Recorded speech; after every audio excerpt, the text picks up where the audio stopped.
So yeah, and that's how I came this close to being holographic Frank Zappa.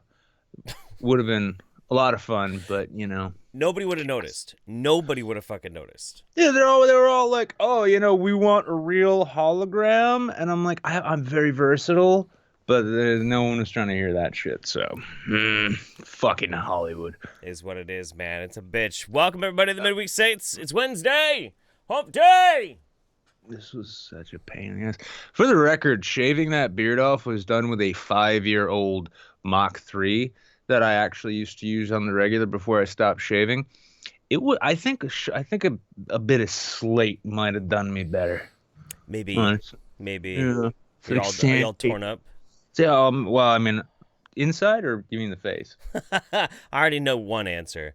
Uh, no, Yeah, I was gonna go like I was telling you before. I was gonna go with that pencil stash, and then I hit this Frank Zappa thing, and I'm like, oh God, that's awful. Yes, okay, I guess yes. we're going with this. Oh yes. Oh my God. No, that's how Uncle Ted happened. Hmm. Although arguably, the Frank Zappa actually looks kind of decent on you, whereas the Hulk Hogan did I, not look good on me. I want to go get like a froofy sort of pirate shirt and just call myself D'Artagnan. You know the Gonna grow worst. it up. You know the worst part is, I'm Hmm. sure if you go to the right bar, every woman there will try and fuck you. Of course, they're all going to Oh, be in their 40s. oh yeah. Well, I mean, what was it? I wrote a joke. I wrote a series of jokes when I was like, I went out because I discovered the place right down the street is half off every night after 10. Mm-hmm. Mm-hmm. And it's not the music hall I usually go to where like the really neurotic fucking local people are constantly like living there. And I sit there, I'm like, God, no one's trying to talk to me or tell me about like their relationship troubles that I don't give a fuck while I forget what their fucking name is. This is great. I'm just gonna send really shitty jokes to like Anahata on Skype. And one of them was like, hey, yeah, it's like I'm of the growing opinion that the rising birth rates in Manchester have a lot to do with track lighting and half off nights. Um, it's the kind of city you don't really want to see in the daylight. It's probably why I drink so much, because if I had to go out in the daylight sober around here, I would probably think I blacked out and woke up in an Eastern European safari of some kind. It's like, look there, yes, there. Now we get a glimpse of the West Estonian land whale. She's for Listen. she has foraged and successfully obtained her menthols and is now seeking out a better set of larger sandals to match her pink pajama summer coat. Pink pajamas. So I wanted to mention something before we're gonna catch up. But I wanted to mention this because I'm not really sure what happened. But it looks like somebody did like an online sub gift bomb of like 10 subs. I don't know When how that works. I like 34 minutes ago. Somebody said that they saw it happen. But it was very very strange. But yeah, somebody dropped 10 subs on us. Namaste. Mm-hmm. Addy Monster says, Viva la Wednesday. Too broke for Jim Beam, but got plenty of pennies for that old Evan Honey. Where there's a wage, there's a way. Drink, make Evan merry, and massage your Evan Williams. genitals. Huh? I'm sorry, Evan Williams does a honey whiskey. It does. It does, and it's really bad. And massage your genitals of personal preference, with consent, of course. Bring it home, rednecks. Yami no Tenshi. 3 months so far. We're on our way to 6 months. Does that mean we can take our relationship to the next level? I, as a Jewish Jedi princess from Chorus, would like that. I can't wait to Coruscant. introduce. I can't wait to introduce you to my parents. It's just going to take a while for you to get on the waiting list. State prisons here can be rather iffy. By the way, Yes. actually, speaking of which, there is an outside chance my dad is watching tonight. So, but don't worry, chat. You don't have to say hello because I'm pretty sure he wouldn't be able to read it. I'm gonna be honest with Oh, you. well, there you go. That's Yeah. fair. I'm kind of retarded. Jack Daniels' girlfriend resubscribed for the Prime. 6 months so far. Thank you very much. Appreciate you. Yeah, wow, that's wild, man. Wow, Jamie pulled that up. I can't even. Oof, that was the most low energy Jamie pull that up I think anyone's ever done. Except Joe Rogan, because after I was like, that's fucking wild, man. Can you pull that up? He's just Yeah, fucking high off of his tits, you know? yeah. I So, actually I was watching Rogan a bit more. I watched the Jesselneck especially did, then I watched him interviewing Eddie Izzard, who I forgot for a brief moment how much I absolutely love Eddie Izzard. Like his comedy. But I found out the weirdest thing: he doesn't write anything. Like he doesn't write his jokes. He just His in, memorizes them. no, doesn't even memorize them. He'll all of his work in progress sets, because you know how like comics do a whole series of small venues building up to like a big special or something. Sure. When he gets on stage for the first new work in progress, because everything that he does in a special, he puts it away and doesn't touch it again. And then he just shows up and he just starts waffling on. He's like, yeah, he was talking all about, he's like, the strangest thing, I'll just get up on stage and just be like, what about chickens? Chickens are funny, aren't they? What's funny about chickens? Oh, this is funny. Oh, you don't like that? Okay, don't do chickens. Okay. And that's how he writes his specials. That's crazy. Yeah, the guy started out as an improv street performer in London, and I was like, well, fuck, like, why do I keep writing these terrible jokes? I could just come up with them off the top of my head and have better excuses to why they're bad. Well, that's true. And I mean, but you do that anyway. I mean, that happens as well. Yami no Tenshi says, so does this mean I should dress conservative or enough for your dad to go, good job, son, you did something right. Now go banger. Sure. Yes. I'm going to say yes. I'm going to say yes. You know what? Yeah. Positive. This is positivity. Positive Mineshaft. It's mine. We're mining positivity. Everything is a yes, unless it's a question from Addy, in which case it's I got to think about it. What did we title this? Down the Mineshaft? Yeah, down the Mineshaft, something like that. I don't know, man. Like girlfriends dressing conservatively. I wanna mention that in just a second. But first, Larry Kubiak says, "Oh shit, what up, Saints?" And that's 17 months in a row. Thank you very much. So Ben Shapiro. Oh, bitches dressing conservatively. Yes. He was a virgin before he got married. Well, I'll be honest with you, Jeff. I'm not entirely really altogether shocked. I mean, I can imagine maybe he tried to lose his virginity at some time. Where he's like, hey, can you maybe take your pants off and take the pants that you have below there off too, because there's things I want to do to your body. I've never really seen a vagina since I fell out of one, so maybe, yeah, maybe. Not surprised.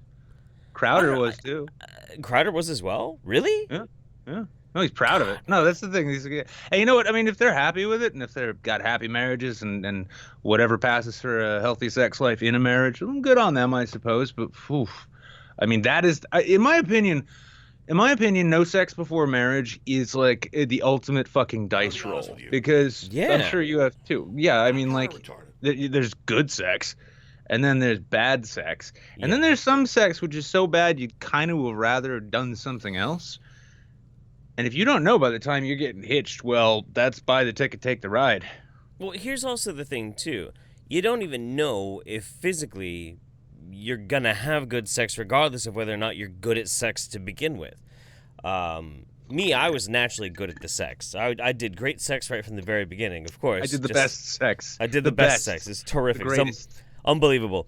But, for instance, obviously there's the whole thing of like, well, what if he's too small for her? Well, also, what if she's too small for him? That shit happens too. That happens a lot. I'm aware. Yeah, you can bang a cervix and like, you don't even have to be hung for that to happen. There are some women who are very shallow. Can you also have very shallow vaginas? Can you just imagine Ben Shapiro though saying something like to the effect of, "I got up all in those guts, all in those guts. I got all up in those guts." Like what? Huh? Sorry, can you repeat that? Yeah, it really is. It is in character for him to be a virgin until marriage. The idea of him like trying to talk Mac about like his sexual conquest, that does sound pretty great in my brain, actually. Yeah, but again, it's not even shaming because there's plenty of things to shame Ben Shapiro over. And if he's got a happy marriage and he's enjoying that one sexual partner he'll have forever, well, good for him. It leaves more for the rest of us. I'm going to put it this way. I firmly believe, and I really believe this about people like Ben Shapiro and Steven Crowder. I will, if they're telling the truth, and if they were virgins all the way up until they got married, their wedding night, I will almost guarantee you, and obviously I can never prove this unless it comes out as a big scandal, that they are now hardcore fucking swingers in private. Crowder, I don't know. I mean, because I don't know either of them remotely well enough to say. I could maybe see it with Crowder Shapiro strikes me as somebody who like would just flog himself if he ever felt the urge to have anything other than missionary. I mean, it is obviously a lot more likely that that Crowder fucks and fucks quite a bit. I mean, it just by the natural. He's so relaxed a lot of the time. He's not a very high-strung guy. It's true. Ben does have So that kind of backed up persona, doesn't he? yeah. Like his teeth are floating on an ocean of pent-up sperm. Like yeah. Why My do you wife's think a he? doctor. She tells me butt stuff is unnatural and dangerous, but if I want to, we can try. But I don't. Can you imagine Ben Shapiro? This is a conversation in the Shapiro household. Yes. Just gets down. No, but I mean, like years and years go by, and like the natural staleness of a married sex life occurs, and then like suddenly like he starts browsing the most like vanilla porn you can find to get ideas as to how the sex is supposed to work. Right. I mean, I don't know, man. I made this point on Twitter. So I have decided today that I, from now on, am going to eat nothing but banana mint ice cream. From now on, that's it. Banana mint ice cream. No, I have not tried any other flavors, and in fact, I have not tried banana mint ice cream either. I'm just assuming that it's all going to go according to plan, and that is all I'm going to eat for the rest of my life. That's a terrible idea. Who the fuck makes decisions like that? Religious people. Because some magic sky leopard of the sky said that's how you're supposed to do it? What the fuck? Skylet? What are they? Are they fucking Mayans now? Fucking sky leopard. Sky leopard came down and said that when you're done sacrificing the eldest of your village, you can fuck now. Everything's a sky leopard to me. It makes the same amount of sense. I mean, well, this is the thing. I mean, I go back and forth with this, like, oh, it's okay to be super, like, crazy religious, because if that's your thing, it's your thing. Yeah, I mean, I can't in good conscience talk shit about it, but at the same time, like, the humanitarian in me just thinks, like, wow, you just haven't nutted enough. Like, you can imagine the face of God, or you can touch the face of God. And the other thing that drives me crazy about it, too, is, like, the kind of people... I mean, and honestly, again, if that's your choice and that's what you want to do and that's how you want to live your life and you want to make that choice, go for it. More power to you. I really do hope it works out for you. It does not seem to make a whole lot of logic to me. But also, I tend to see people who believe in that kind of stuff also being the kind that, like, shame their kids for anything sexual. So the kids grow up just as sexually repressed and miserable as they are. It's really weird. It's really strange. It's you gotta remember too, though. I mean, but like there's a difference. Like so Shapiro is like devoutly Jewish, right? And I don't think he's like whole in a sheet kind of devout necessarily. I really hope he is. Yeah, but I mean, well, at the same time, he's married to a doctor, and I'm going to assume she's like a proper physician and not just like a podiatrist or something. And well, I mean, then again, yeah, you can be a doctor and have some really funny ideas about the way like the human nature and sexuality works. But I mean, I don't necessarily see that because I don't honestly think like none of these like religious conservative types strike me as the kind of fundamentalist like whack jobs. Although then again, like Shapiro did sit in front of Dave Rubin and like they're buddies, but he's like, no, I wouldn't come to your wedding. Yeah, he's a dickbag. Really? I mean, granted, a wedding, a Dave Rubin wedding is probably gonna be pretty like dull anyway. But yeah, still? I don't know. Gay weddings in general, though. Oh, I'm sure gay weddings in general are great. Fucking wild. Sure. Yeah. I imagine Dave Rubin's gay wedding is basically kind of the equivalent of rubbing two wet pieces of cardboard together. Woo! Wow! I say as I make these jokes, but let's keep in mind I have frequent flyer pass at Planned Parenthood, so Yeah. I go in there with my punch card, and it's like every 10th test is free. They see you coming, and everybody starts prepping with the fucking hazmat suit. Oh, shit. Actually, no, they just stop disinfecting all of their tables, realizing they're just gonna have to do it again. Somebody mentioned Ben Shapiro's sister and her nudes. Those aren't actually nudes of Abigail Shapiro. There are pictures out there that people think is legit leaked nudes of Abigail. It is actually that is actually a cam model who looks almost identical to her. But if you look close enough, you could tell that's not her. Yeah, and honestly, go give that real But- cam model props because those pics are fucking amazing. They're great. They're great, man. And honestly, if you want to pretend, I'm not gonna think poorly of you. If you want to pretend, Yeah, there's no But, fappening 2.0, please. but we have to be honest about ourselves, okay? All right. Gentlemen look at leaked celebrity nudes and enjoy them privately, and then swear that they have no interest whatsoever. It's part of being a gentleman, lying right. to the women in your life. That's right. Addy Monster says Boobles Jangly or James. Pimp Monk, thank you very much, bro, for the biddies. Addy Monster, I'm glad he was able to dip his little Jew crook into the woolly valley of the fair sex. Good for Ben Shakira. What a goy. Fucking Jesus. By the way, I saw it mentioned in the chat. Just a quick correction. I mistook when you said sky lizard. I thought you said sky leopard. I did say Sky Leopard. Oh, you did? Okay, so Oh, the yeah. Mayan joke stands. You Yeah, were oh, wrong, yeah. chat. I was right. No, Sky Leopard. Yeah. Right here. Brainwash, thank you very much. Brainwash, 8 months so far. Resubscribe. Bless his gig, bless his fam, and bless Nick for sporting a Roadhouse's Wade Garrett style. Jeff, time to go full Swayze, man. When I'm pretty sure the second chin went away, I might Swayze. We'll see. Where I'm it trying to do says, the Guy Pierce cheeks now.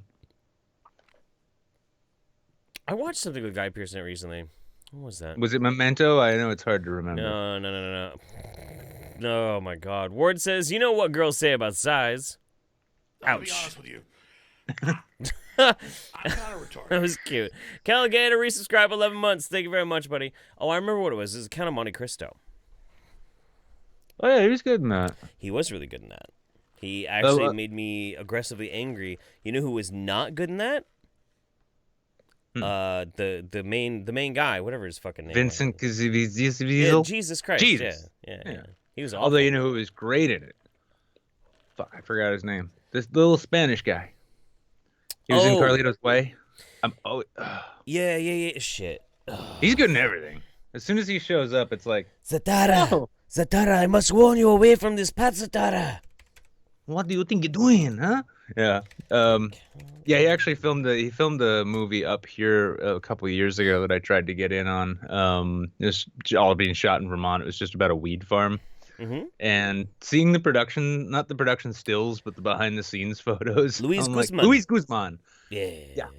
I'm like, I want to party with Luis Guzman. Me too. I would love to just see Luis Guzman high off of his tits. Like, man, Al Pacino, man, I can tell you about Al Pacino. Yeah, that guy, he's got some habits, man. Like, really? Yeah, he probably Yes, does. he say hello to his little friend a whole bunch.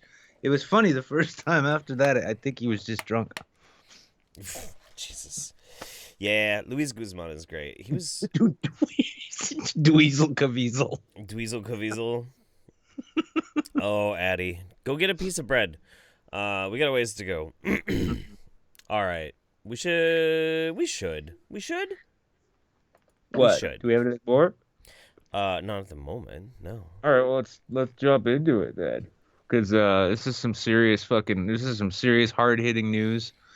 I'm gonna rename this show. It's the end of the Midweek Saints. We're beginning with the Truth Report, American Patriot Truth Report, and Florida woman has demonstrated that Jeff's green screen game needs work. I know.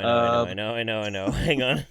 Fuck. I am happy though to see, like, this is the kind of gender equality we've been waiting for, where a Florida woman can meet up with Florida man. Right. Thank God. Thank God. Yeah, right. Florida woman pulls alligator from yoga leggings after police stop her car. Ariel Machan Lequire, I don't know. Machan Le Lequire had the 1 foot animal down her trousers. Do you call yoga pants trousers? I guess so. Maybe. When she and a friend were pulled over by police. Now, this is what I love, too. Her name sounds Quebecois.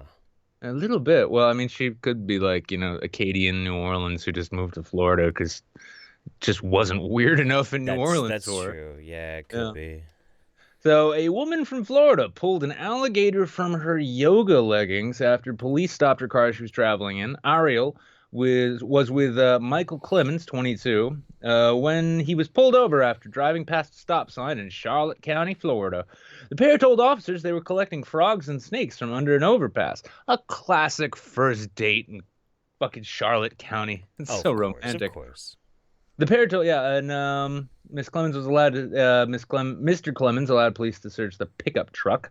They found 41 three-striped turtles in the car, which were reported to have all been inside Miss Macan-Laqueer's backpack. Macan-Laqueer? When she was asked if she had anything else, she produced a 1-foot alligator out of her leggings. Look at that little guy. She decided to put that down her pants. Who wouldn't? He's just so adorable. It's probably all like, wriggly and stuff, just giggling the whole way back to the trailer park. Jesus Charlotte Christ. Charlotte County Sheriff's officials tweeted, not to be outdone by #Florida man, a #Florida woman pulled this alligator out of her pants this morning during a traffic stop after being asked by the standard, do you have anything else? I like that she was so cooperative with officers, though. This is a cop's dream right there. It's like, do you have any weapons on you? Nah, but I got a gator in my pants. Can I take it out, please? No, not quite yet. Wait for it. We're almost there. Yeah. I don't know, man. Like French Canadian name obviously seems to have a distinct lack of intelligence for putting a prehistoric reptile down her pants. That sounds like a very specific kind of fetish that somebody might be into. Alors, this seems like the perfect woman for me. I want to know what an IQ is. Was it taken at the police station? What was this alligator? Was it albino? Therefore, welcome in my ethnostate, my trash island. I do not want a woman who will miscegenate with the alligator of color. It's gonna be the great thing. So JF finally gets his wish and he gets to move off to his trash island, and he realizes he needs to set up an ecology. He's gonna carefully select nothing but albino animals to do it with. Oh, that would be wonderful. Yeah, that's good. Well, now here's the funny thing though. It actually, because I wrote this as a note, but it really did kind of occur to me because, all right, so let's say that she is Acadian, Louisiana, French Canadian, yeah. Mm-hmm. Now her excuse, what she claimed, and I bet you they were really doing it, but I mean, basically she's saying they were frog gigging. You're familiar with frog gigging? No, I have no idea what the fuck that is. Frog gigging is how you capture the frogs that you make frog legs out of. And I've known a few people in my time, usually people from places like Ohio, West Virginia, and a few from Florida, who frog gigging is it's a hobby. You go out, you hunt these frogs, you find frogs wherever you can. They've got special ways of luring them and trapping them, and then when you trap them, you cut their legs off, fry them up, and they supposedly taste like chicken. Right, yeah. But, pinky's up to Florida woman for not only delivering us with a true Florida man story, bringing gender equality to the matter, but also showing how it should be done, cooperating with officers by providing them her pants alligator. That's right. Pants alligator. Pants gator. God, how did that fucking song go? I drive a Chevrolet movie theater. Interior crocodile alligator. Okay. Interior yoga pants alligator. I don't want this weird Matthew McConaughey beard of mine to confuse you. I am still from New England, quite unfortunately, but I don't know that song. That's fair. All right. Okay, real quick. Addy Monster says, so Evan Williams is trash. Whoa. Evan Williams is trash, so I put more in than usual, and it snuck up on me like that guy I owe money to for reasons of an adult nature. Oh, hey, look at a glass of shitty whiskey. This is not a cry for help. You're a cry for help. Gay. I've already established that if you put a wig on Jeff, JF would smash so hard, Jeff would acquire cerebral palsy and marry him. Fuck. Fuck. Oh. Ow, wee. Ooh, wee. Oh. Très bien. Mistaken Reaper, 7 months. Can't believe it's been 7 months ago. Hope everyone's doing right.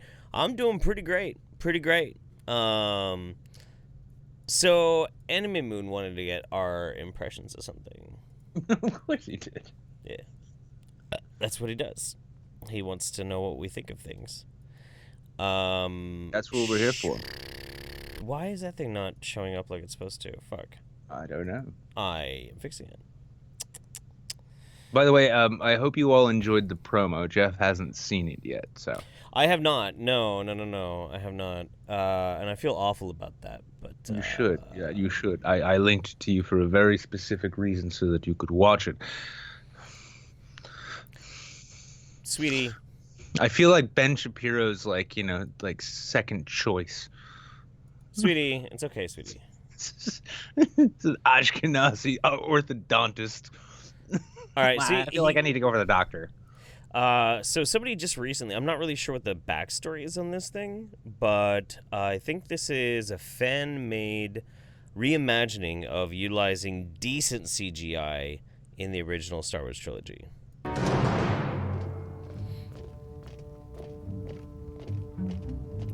I'm wondering, trying to remember, it's supposed to be the fight between Kenobi is this and the one where Vader. it's sped up? I don't know if it's... Is that how they do it? Well, no, I know that someone's done that video to where they redid the lightsaber duel so that it was more Exciting. No, this is very, very new. This just came out today, I think.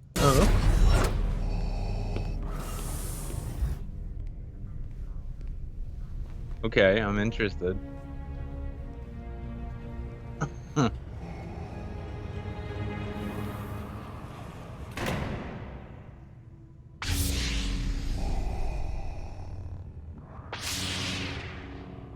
Okay, I'm getting a little goosebumpy here. A little bit. I'll be honest. It looks. I'm excited. Yeah, the way they're using like modern cinematography styles and shit. Definitely better than Last Jedi. Listen, trying to like spraying silver spray paint into a paper bag full of cat shit and huffing that is better than The Last Jedi. I know. I did that directly after, and then I compared the two. Trying to stuff an entire package of bobby pins down your dick hole is better than The Last Jedi. That was quite honestly the one time they let me bring my spray can and paper bag into the theater. Usually I have to hide it, but I think the ticket taker had already seen the film. Like, you're fine. Go ahead. Do you want this? Do you need a love rose and some chore boy while you're at it?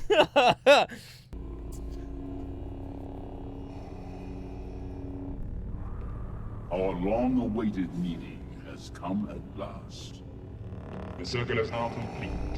When I left you, I was but the learner. Now I am the master.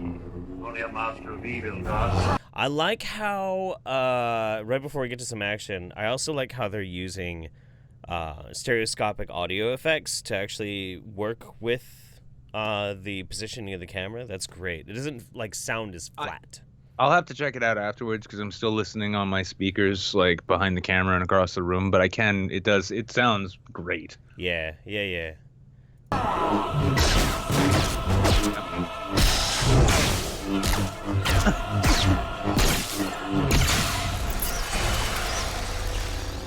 powers are weak, old man.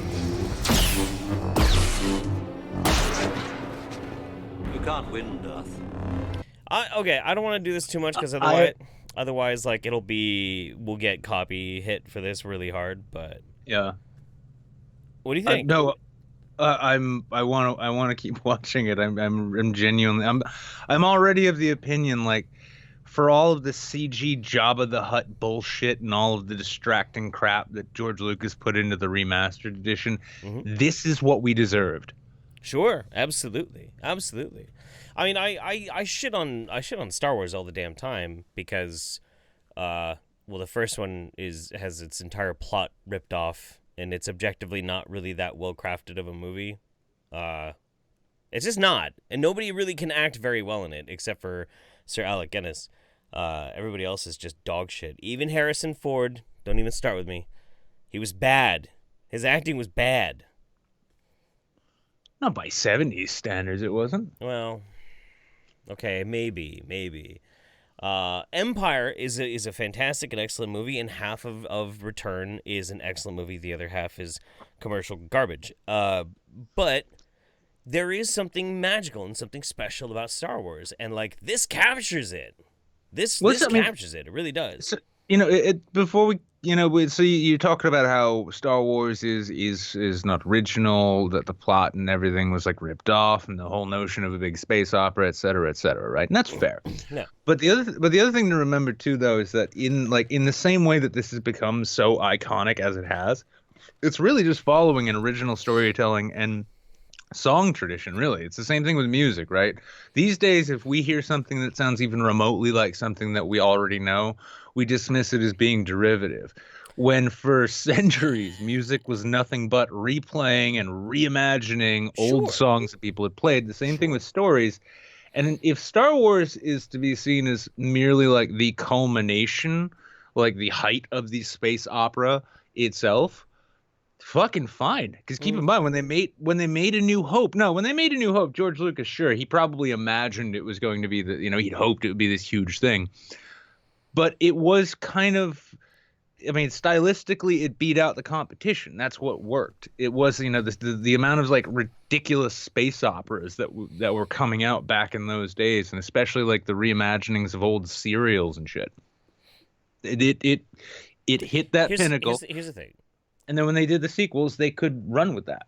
I'm like, if we're talking about the narrative storytelling of A New Hope, sure, it's the hero's journey. Yes, it is a storytelling trope, and it's been around forever. But it is also still, the plot is ripped off of The Hidden Fortress, and I could say that because the young farm boy who is taken in by an older former swordsman then has to get help from a smuggler and his friend to get smuggled out, and then later they have to assault and attack the fucking the shogun's castle to rescue the princess, and there are these two dumb fuckers that are the comic relief that are basically R2-D2 and C-3PO.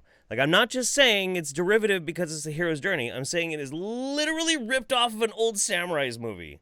Like, literally ripped off an old Akira Kurosawa movie. Like, literally the whole fucking plot. Fucking Addy. The smugglers, and I figured it out. Yeah. There you go. But here's the thing. I can tell you exactly. There's two words that you have to keep in mind, and you will make a great Star Wars movie. That's it. 2 words. Space wizards. Oh, I thought you were going to go with big titties. Never mind. No, it's just space wizards. Just make a fucking movie about space wizards, and everybody's gonna be like, "Oh, fuck me!" And yeah, but if you did that in that day, though, like if it wasn't being animated by Ralph Bakshi, no one would believe you. Just saying, man. All right, let's continue with this. I want to see this. Happen. If you strike me down, I shall become more powerful than you could possibly imagine. Space wizards with titties. Okay, yes. Will show you the true nature of the Force. That's cool.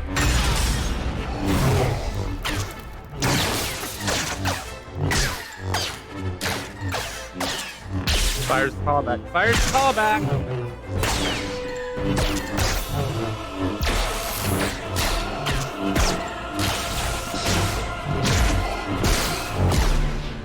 You know something else that I really like about this? One of the things that really is... And here's the thing. Again, like, I shit all over Star Wars all the fucking time. But I know a whole lot about it. For instance, I actually do know the difference in styles of lightsaber combat between Vader and Kenobi. And obviously, Sir Alec Guinness couldn't move very well at that point in his life when he was portraying Obi-Wan. So he couldn't move very good, and that's kind of why that lightsaber fight between them is so phoned in and crap. Yeah. It's because he's old, and he can't really help that. He's just an old guy. One thing I do love about dedicated fandoms in that way, and it's kind of like in the same way that you guys watching the show tonight make endless amounts of excuses for us, is that well, there was a channel I watched it for a while on YouTube. It's called The Stupendous Wave. It was like pretty much the biggest, like one of the bigger Star Wars lore channels out there. I just got really tired because he just kept repeating shit over and over again just to keep content coming out. Yeah. But yeah, it was funny because like I remember like just I was so fucking bored and done after some writing or some project I was working on or something. I'm like, I'm just gonna veg out to this. And the kid has like a dozen videos just dedicated to like the lightsaber styles and such. And that's so in my brain now. I'm like, oh look, he's fighting with two hands and Vader's fighting with one hand. And those are probably like legit sword forms in some fashion. Not at least really. some basic. No. I'm saying like there's got to be at least some very basic sort of like fencing techniques that they read online, and they're like, that they based it off of. yeah. Maybe. Well, no, I'm saying perhaps like the people who did this. Right. Yeah. Oh, they did like this video. Yeah, probably. Well, but I like it because they're still holding true to like how the canon says they fight. You know, like Obi-Wan. I had to look it up. I'm not gonna say I'm that much of a turbo nerd. I did have to look it up. Is Form 3, which was Soresu, is what Kenobi was trained in. I'll be honest with you. But that's because he was originally trained in Form 4 by Qui-Gon Jinn, but upon seeing Qui-Gon get all fucked up and killed by Darth Maul because of its lack of defensive capabilities, he then adopted into this one because it was more of a defensive art. Yeah! Yeah! Well, hey. Yeah. And I'm sure George Lucas is like somewhere, like someone presents him with all this fan lore that's been created, and he's like, What? None of that rhymes. Yeah. I don't give a fuck about any of this shit. Listen. No, I'm just gonna go listen. I'm just gonna go talk more about white slavers in 2019, just so that I can grab some headlines. Fuck. That's funny. All right, a little bit more. Yeah, a little more. There she is. C-3PO, you copy? I'll be honest with you. Are you safe? For the moment. Yeah, he still died though. I know he still died. I know. Nice. Come on. Having been in the army, I can say the performance of those stormtroopers is pretty on par. Sweet.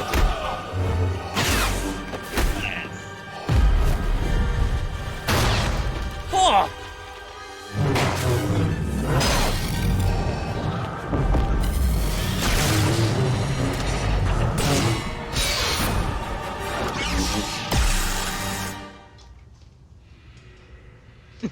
It's hard not to be impressed. It's It hard is- not to be it impressed. really is, and like I have this irresistible urge after this to show the original fight and how shit it is, because I think it's everyone really remembers. bad. Yeah, I think everybody everyone remembers, Yeah. Alec Guinness just doing this. Like they didn't even get a stunt double for him. Yeah. Yeah, it's like, well, I mean, imagine like he was trying, he actually tried to do some shit, and like whoever the insurance people on set were like, we can't, that's Sir Alec Guinness, we can't do that. Okay, Alec, just pretend like you're fishing. Yeah. Like you're fishing. Yeah. Like not even like a regular fishing rod, but like a pocket fisherman. Yeah. Didn't exist at the time. Yeah. Well. Beautifully edited. Now's the chance, go. Come on, R2, we're going.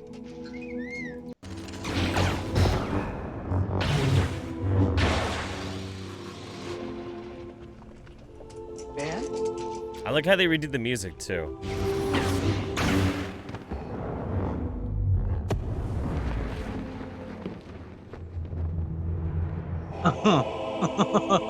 God damn. All right, I might have an erection right now. You're my brother, Anakin.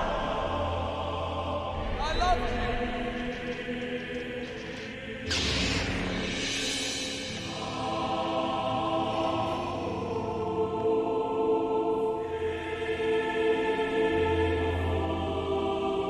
Now you will die.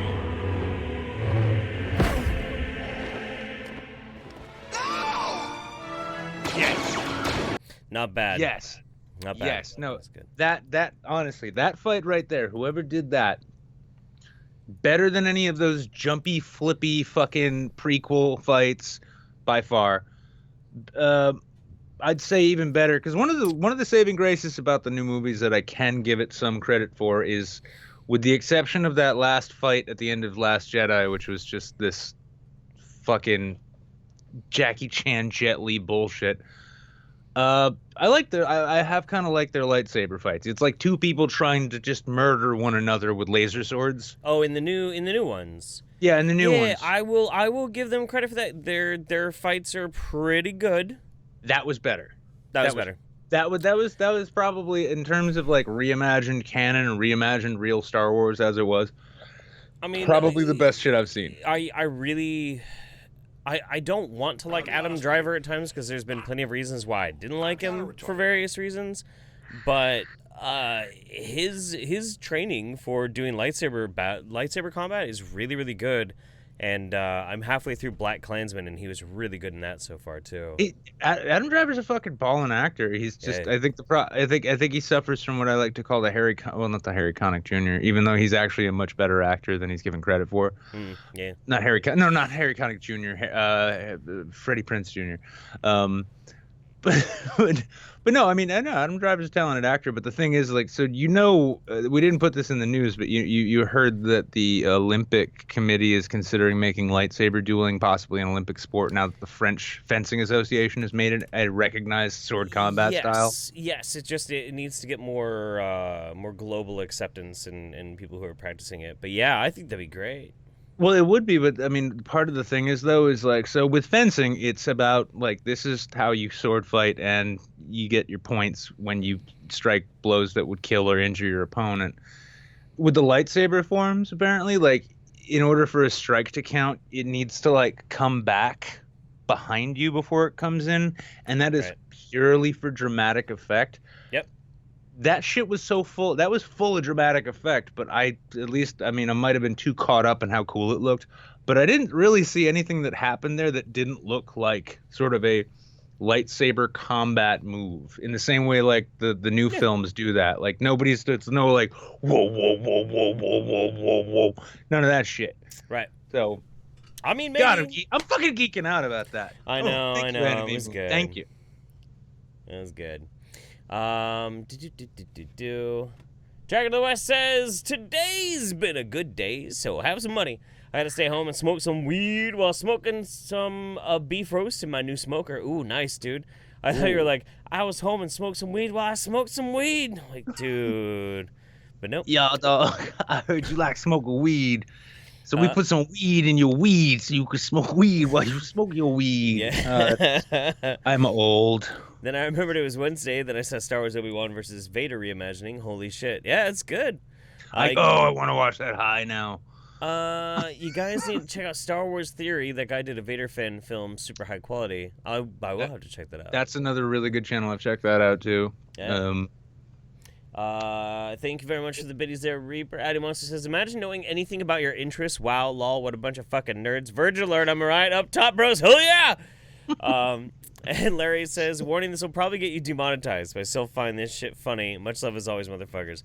Thanks for the, dude, $100, man. Thank you. Appreciate What you. is this monetized thing you speak of, Larry? We do not get monetization. Is this like one of those legends like retirement that I've heard of? I'm actually really curious, like, when was the last time we actually earned ad revenue on this fucking channel?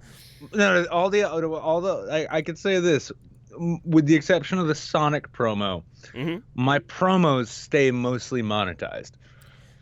That's fair, yeah. Because it's all terrible original content that no one would ever want to claim. Yeah, no, it's fucking crazy, man. Actually, like, our monetization on the YouTube channel is fucking garbage. Like, we're making a lot of other people very small amounts of money, though. Yes, we are. We are. Absolutely. And I really hope they appreciate that. So, all right, here we go. Wait. Two things I love is Wait, oh my god. Oh, I'm so happy. I'm so happy that you sent us a Jerome clip. Fuck me. All right.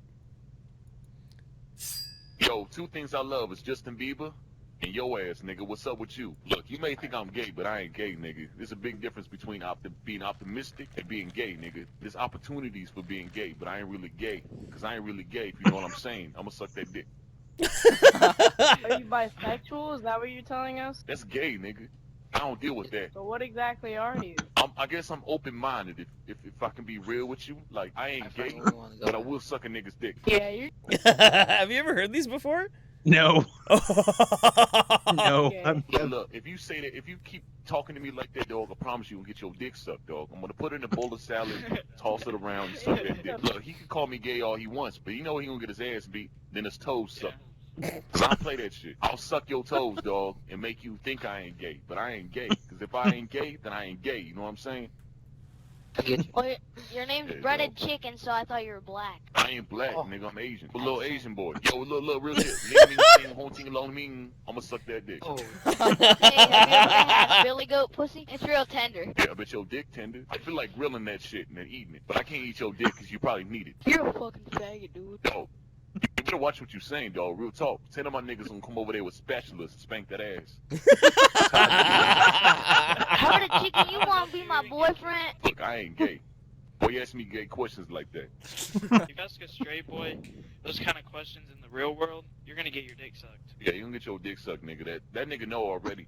I don't play shit, dog. I don't play games. I just got out of prison, just got out there. I was the best hair braider in jail, dog. And I sucked real good dick, dog. But I wasn't gay. If I saw you in the jail, I'd drop my soap on purpose. Yeah, you better drop that soap and get that ass. Yo, my favorite gun is the PNIS, nigga. That's my favorite gun ever. Yo, Aubrey, why you hit me with that dick, dog? That shit hurt. You gotta be sensitive, nigga. You can't just hit me with that big ass long dick and then put it on my cheekbone and expect it not to hurt. Yo, Dorian, shut your fucking ass up, dog. I can't believe you've never seen Jerome. No.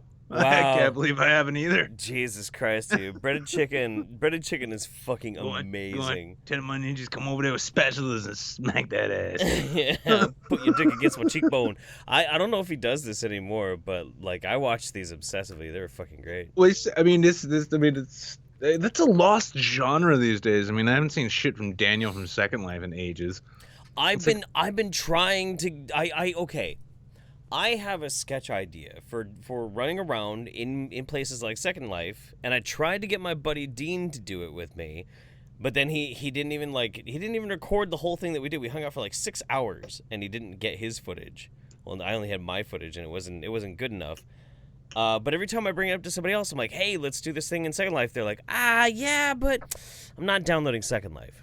What the fuck? Well, I mean, if I had the hard drive space, but I'll check it out afterwards. No, I mean, it's like, I'm sure there's still people doing it, but it just doesn't seem as big as it used to be. Because I know on like my own Twitch experiences, right? Like I had fucking 75 people watching one time when I was playing in Beardy's Conan server, just because you guys had just left, and that was when I decided I was going to decorate your house for you. Yeah. It's supposed to be our house. No, that was your house. I got my tower. It's your house. But I thought it looked a little barren and sad, and so I thought I'd cheer you up with some like awards and plaques and signs and shit, like motivational posters. I just didn't know how to put like a kitten climbing off a tree, and then I just put that reassuring sign at the foot of your bed, reassuring you that no one had touched you while you were sleeping. I don't know if it was true, but I wanted you to wake up in that game with a sense of just being whole, and And I like to think it worked. I mean, right now, there's probably that whole thing's probably still fucking sitting there right now. We already probably redesigned the entire goddamn city, but that shit's still there. Real shit, dog. I'm in the streets. I'll be sucking that dick. I don't play games. He sounds big and scary too. He'll suck the hell out of that thing. I'm a little Asian boy, nigga. Yo, where you live at? I'm not telling you where I live at. You're gonna rape me. Yo, you better tell me where you live. I'm gonna come over there and beat your ass, nigga, with a flip flop. Where you live, dog? Real shit. I'm getting angry. How are you gonna beat the crap out of me if you don't know where I live? Yes, I do, dog. I've been playing Battleship and G.I. Joe for the last week. I know where you live. I know you know where I live. It's up your butt. I'm outside your house right now waiting for you to come out. Man, not cool, dude. I'm riding them horses to your house right now, dog. I'm about to push over one of them cows and take it. So how are you still on Xbox Live? Because, man, I'm playing off my Game Boy. A Game Boy's like 1980 something. I'm older than you, man. I'm 13, and you 10 years old. I know much more about the world than you do. No way on freaking Earth that you're 13. You sound like a... I'm 13, dog. You sound like you're 50 years It's just old. my mic is fucked up and I'm wiggling. not stupid like you are. I'm not stupid, dog. I'm Asian. I'm super smart. You're Asian? I want you to speak some Asian. Yes, I am. I'm Asian. Ling Ming Ting Hong Hong To Si Ming. Let me suck that dick. I'm not black, dog. I don't even sound black. That's fucked up, man, and racist. Then why are you saying that word? Saying what word? I don't want to say it. I'm not allowed to say that. I'm allowed to say Asian. The N-word. What you mean the N-word? Nicaragua? I think he's talking about Nintendo, because I said something earlier before about Nintendos. I think he's racist against Nintendos. You know my grandma was half Nintendo, dog, so I take that offense. Dude, I'm a black belt in Taekwondo. Yeah, I'm a black belt sucking that dick. No, man, get your ass over here, man. I'm gonna put you in a glad bag and suck that dick. No, look, you being hard to get for a reason, dog. I like when niggas resist. I love it. Jesus Christ, you're screwed up. How am I screwed up, dog? You got this big dick and you being selfish. You stingy. Come on, man, let me suck it. Why you being stingy? Dude, stop. Like, not with guys. It's just, you can't do that. Yo, it says in the Bible, thy suck thy dick. That's what it says. I'm making this a reaction video. And shit. It says love thy neighbor. Shut the freak up! Dude, I'm gonna tell, like, the Call of Duty people that you're You can go get Ghostbusters. You can go get Ghostbusters on me, nigga. I ain't scared. You can run, but you can't hide that penis. By the way, we just like to allow the automated YouTube censors and the ones which come after it. We just like to make them aware that that was a reaction video that we just did. It was a react video. I know I didn't jump up too much in my chair, but my hemorrhoids have flared up. This is not comfortable. So I hope you'll accept this explanation as to why we played that video almost in its entirety. And please let us stay monetized, please. Please. I need that 68 cents that I'm not getting. If we don't get that 68 cents, we're both gonna have to go hit the street and suck some dick. Oh, yeah, no, yeah, because then no plan on doing that anyway. None. No. Well, no plan on doing that. This YouTube career of mine's doing just fine, everybody. Eddie Monster says, bruh. Part-time job, try full-time. Eddie Monster says, bruh, I'm a straight-up hoe in Second Life. Hit me up. I got like hundreds of dollars into my e-thoughts. Ain't played in ages, but I'm still up for it. Okay. Here's the thing. I've got really good ideas, really big ideas that I want to do in Second Life. Motherfucker could be like curing cancer and shit. No.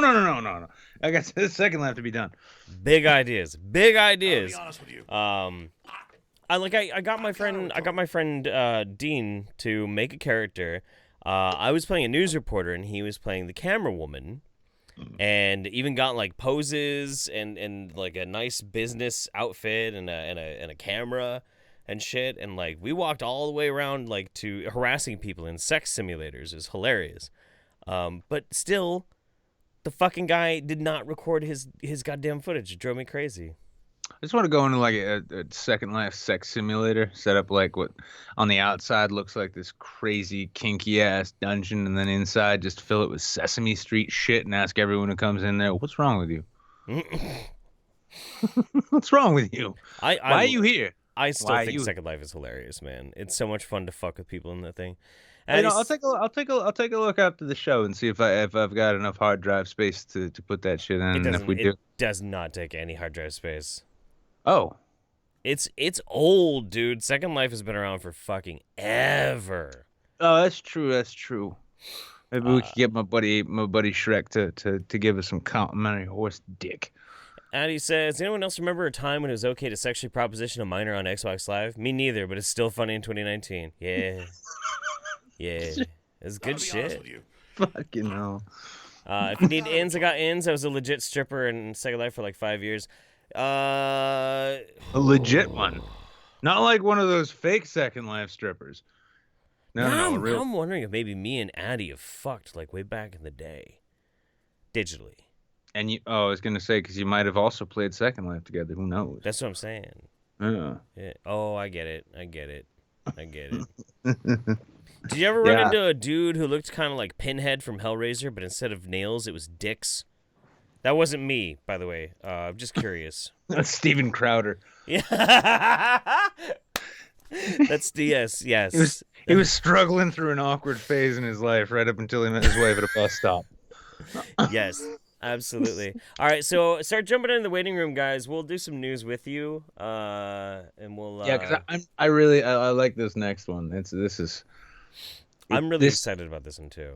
Yeah, people talk a lot of shit about communists, saying they don't know shit about economics, but I dare you, Sargon of Akkad, to talk shit about this economic brilliance we're about to dive into.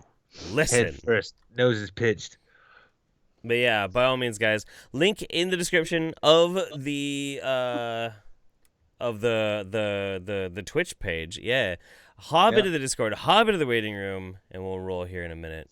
I saw there was nobody in there, and I'm like, wow, we're really kind of. It's like last season of Lost for us right now. It's like technically there's some people who like it, but you can't prove it. What in the hell? Oh, weird. You know what? I'm gonna try and do this actually, while Nick explains the finer intricacies of something else. Go. So the thing about shaving with an old razor is you just have to basically scrub. Imagine like you're brushing your teeth, except your teeth or your face and the toothbrush is a dull razor. Nothing wrong with that. Wow, I was really not prepared for that. So let me tell you about the joys of picking up women by showing them your Metro card. That's right. Not just anybody can get a Metro card.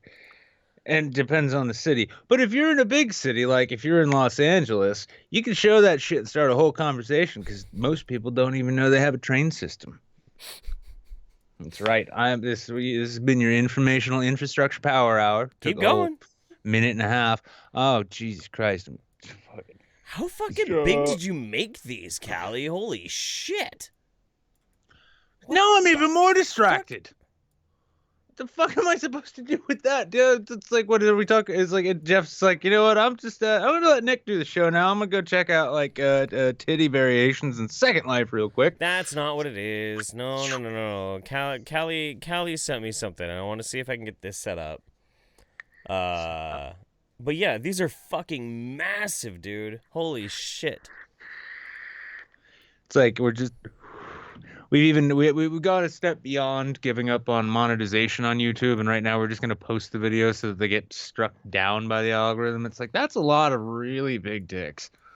Like, well, yeah, you've never watched. Oh, you mean that thing Callie did? I thought you just meant us. My bad, Susan.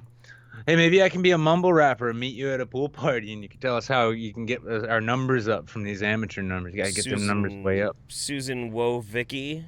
Exactly. She's no Jeff Bezos, praise be his name, who would never dream of striking our channel and would totally love to artificially inflate our numbers and maybe post for some photos, some selfies that would look a bit like a Wheaties box featuring people who aren't athletes. Y'all remember Wheaties? No? Does anyone remember breakfast? No, I didn't think so. Okay. I've never had breakfast. What the fuck is that? It's kind of like lunch, except in the morning. I don't know if this is going to work too terribly well, but like... I mean, Nick works, but like I am not sitting back far enough for it to work for me. We could just... There you go. There you go. It's Temple of Doom time, everybody. Temple of Doom time. That's Yay! right. I've got a virgin's heart that I'm ready to sacrifice. God, I really wanted to make a bass player joke just there, but I'm not going to. Yeah, this is pretty cool. I mean it beats Voyager. Yeah. I like how it beats the fuck out of Voyager. I've been getting kind of tired of that thing. I've been getting kind of tired of Voyager too. But thinking we need. So what the fuck? What's happening? Why do we have remote control desks? How about we do it like this? And then I can kind of. No, don't. Because now I can make you bigger, and you actually look like you're sitting at it, right? There we go. Yeah. No, this is some good Temple of Doom shit. Now, once again, if my mostly blind father is watching, I'm just going to describe this shit like, well, you know, like a closed caption might. It's the Temple of Doom, I think. I'll be honest with you. It's the Temple of Zebra. Oh shit. Okay. I totally couldn't look behind me because it's actually just a green screen. Don't tell anybody. But yeah, no, no, this is pretty dope. I like it. Caligator says title was Down the Mineshaft, so I gave you a dwarven mine. That's true. I do like it. Yeah, Yeah. It's a dwemer mine, and also it actually looks like we're sitting at desks for once instead of just being copy pasted into like a cheap Photoshop. What? Cheap? No offense. Yo, nobody paid you for it. Well, that's true. That is, See? by the very definition, pretty fucking cheap. Statement stands. How one? Oh boy. All right. Okay. Let's get to this Guangdong, Ding Dong province stuff. There. All right. Thank you, Callie. This is pretty hilarious. You want to check out this article with us? Yeah, sure. Let me. It was a little bit behind, so I'm having to mute out on stream. There we go. Woo. There we go. Oh shit. I need to put this behind Nick. Yeah. What about me? Good. I'll be honest with you. All right. Excellent. Yeah, I tried to make it friendly for you guys. You were gonna just put a giant dick there, weren't you?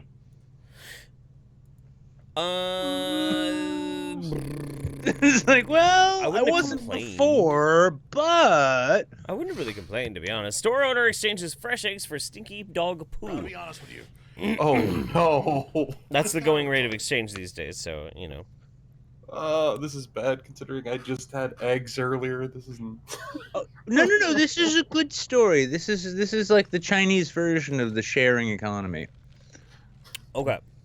Here we go. Advanced recycling. Exactly. A store in Beijing's Chengping district has come up with a unique incentive for dog owners to pick up after their pets during May Day holidays last week. For every 500 grams of dog poop, the store would give them the same weight in eggs. A video posted by the Beijing News shows many dog droppings around the residential area, and the owner of the store, surnamed Kang, was hoping Kang! Kang! Oh my god. Okay. Did you have a third testicle drop when you did that or something? No, I just I have a great idea for a Photoshop, and if somebody gets to it before me, good. I want to see Krang from the Turtles, but with a like kind of, well, what's the Fu Manchu? I like a Fu Manchu. Yeah, I want Krang with a Fu Manchu, and that'll be Kang. I need that. Do it. He just wants a new Twitter photo. That's all. Yeah. Oh my god, that would be so great if I could put my head on top of the robot body and then have Kang in my tummy. I mean, not too hard a thing to do. I can't wait to see your DeviantArt page, Jeff. I mean, you know, once you move on from Ninja Turtles to Sonic, I guess the show's just over. Let's see. Still better than Sony Pictures' new Sonic. One of the residents said he saw an elderly woman picking up 3 bags of dog residue, but the store had run out of eggs to meet her quota. King said he received 50 kilograms of dog poop in one day. He hopes pet owners will start picking up after their dogs to stop using the public space as a canine toilet. Where do you stand on the dog shit issue, Kelly? Clean up after your goddamn dogs. I love dogs, but yeah, there's a lot of lazy owners. My apartment complex is a good example of this. Remember, sometime back, my roommate and I were out smoking a cigarette on the front step, and there's this one new guy. I don't even think he's even here anymore. I think he got evicted, but shit kicker in a cowboy hat takes his big ass dog out and walks right past us and staring right at us while he let the dog shit right in our front yard. Did he maintain eye contact? Yeah, and we were like, you should have whipped it out. You should have whipped it out and started beating off right in front of him. Like, oh, you want to do the eye contact game? Let's see how well it works. Like, no, you stay here until I finish. Now, here's the thing. So I've been watching a lot of that British quiz show QI lately. Oh, sure. And this story reminded me of something. So I've just been picking up fascinating yet completely useless facts. And something I didn't know that I learned the other day, which this story reminded me of, was that in the 18th century, I think, like 1900s, early 1900s, New York City had so many horses on the streets because cars weren't a thing quite yet, that their shit resulted in over 20,000 annual deaths in the city, just by virtue of their shit, and also the fact that upwards of 40 horses a day would die in New York, and when they would die, because they're these massive, heavy animals, and we didn't have real machines to lift them then, they would leave the corpses in the streets and let them just sort of putrefy a bit so they could basically shovel them out. Oh my god! And that was New York, and it was just funny because this is on QI. Stephen Fry was actually commenting, and he pointed out that at the time, cars, when they were invented, were like an environmental savior. Because New York City was covered in horse shit and decaying corpses. Wonderful. That is just the best fact ever. Don't you feel more fulfilled, like your mind has been broadened knowing that? Because if you go to New York now, all you smell is garbage, homeless people, and urine. My cockles are warmed, that's for sure. Yeah, and I mean, if you've ever been to a horse farm, you also know that the smell of horse dung, it's better than many homeless people. That is actually objectively true. Until I'm homeless, in which case I'm sure I'll smell better than all of them. Probably. I mean, I grew up next to a fucking horse farm, so I might contest that one a little bit. Wait, you mean like when you smell horse shit, you don't think of your childhood? Because I know when I smell pig shit, I think of mine, and I didn't even live on a farm. Ugh. It just was not pleasant. I've seen biblical levels of fucking flies because of our neighbors' goddamn horses. That was insane. Well, the crazy thing is too is that horse manure can be used as a fuel, right? Mm. And because there was just so much of it in New York, the market price of it is completely plummeted. Oh no. Yeah. Oh dear. Yeah, see, but no, China, I like this story though. I like this notion of pick up your dog shit, give it to me, and I'll give you eggs in return, which tells me maybe he has too many eggs or some really nefarious plan for that dog shit. Yeah. It's it's entirely coincidental, but this same shop owner is also building a trebuchet and hates his neighbors. Or it is the main component in the, what's the name of that green fire from Game of Thrones? Oh, Alchemist Fire? Mm-hmm. It's Alchemist Fire, Wildfire, something like that. Wildfire, yeah, it's Wildfire. Yeah. Dog shit is the main component in Wildfire. I wouldn't be surprised. And Kang is this super villain. I have not watched any of the new Game of Thrones yet. Oh, please tell us more about how you don't watch Game of Thrones, vegan. Sorry. Actually, no, I really want to watch it. I just don't have fucking cable. What the fuck? Did you cross? But I'm glad that you noticed that I'm a vegan. Do you vape, bro? No, my vape's broken. Oh, that's great. I'll be honest with you. Oh my god, what the fuck? Oh wow. It's a big part of a Chinese military buildup. And they're just gonna team up with Duarte in the Philippines and just dump loads of Canadian garbage and dog shit on the West Coast, and no one will notice. Dude, Duarte's fucking nuts. Friend of mine who's actually Filipino. You guys should try and drag him on or something sometime. Last time I tried dragging a Filipino, I got in really big trouble. Oh, shit. Just saying. Yeah, God damn it. Fuck. What the fuck, dude? Jesus Christ. Holy It's fuck. a joke. I haven't dragged anyone since 1997. And that's only because your dad got super mad because the rope got twisted around the axle. That's right. Listen, I'm one of those And got the left nut. I'm one of those do before trying types, right? Had my Matthew Shepard moment. It wasn't pleasant, but I learned from it. Oh yeah, that was dark, but not enough people are old enough to remember what it means. Anyway, you totally distracted me from trying to get the Krang thing done. that threw me off really bad. God damn it. Yeah, wow, okay. What the fuck are we talking about anyway? My gay hair.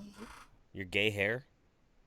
Gay hairs caused by space aliens. Too much time. Elves. Too much time in the wrong Call of Duty servers.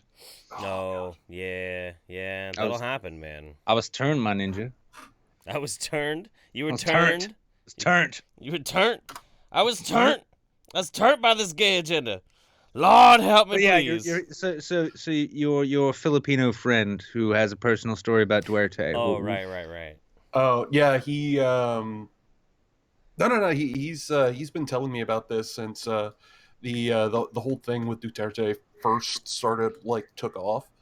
Apparently, the guy is pretty he's kind of regarded as sort of like the Filipino version of the Punisher, except as president. It's really fucking wacky, some of the shit that was going on. Apparently, there was at my friend's university, there was a whisper of a hint of a potential communist meeting that was going to happen there, like a communist student group meeting. Okay. And Duterte just marched troops into the fucking university, kicked the doors in, and ended the classes for the entire day as they hunted down the people who were supposedly organizing this event. Jesus Christ, man! I look forward. The guy's been sitting there dragging out any drug users and drug dealers and executing them in the street. Well, I'm certain in the name of individual liberty, he'll be firmly endorsed by UKIP very soon. Well, here's the other side of the weird coin for it, though. Apparently, he's pretty fucking well beloved by everybody there. It drove the crime down tremendously. A lot of the illicit drug trade in Pacific region comes a lot through the Philippines. Well, you can't get high when you're fucking dead. Yeah, well, you don't sound Canadian, so I can assume we probably have the same president. Let's be honest about, especially modern politics with the advent of social media. You can be a backwards dipshit of the highest order, and as long as you can look tough in the eyes of stupid people, they will love you, no matter what. Sure. So I mean, hey, look, extrajudicial executions. What's judiciary anyway?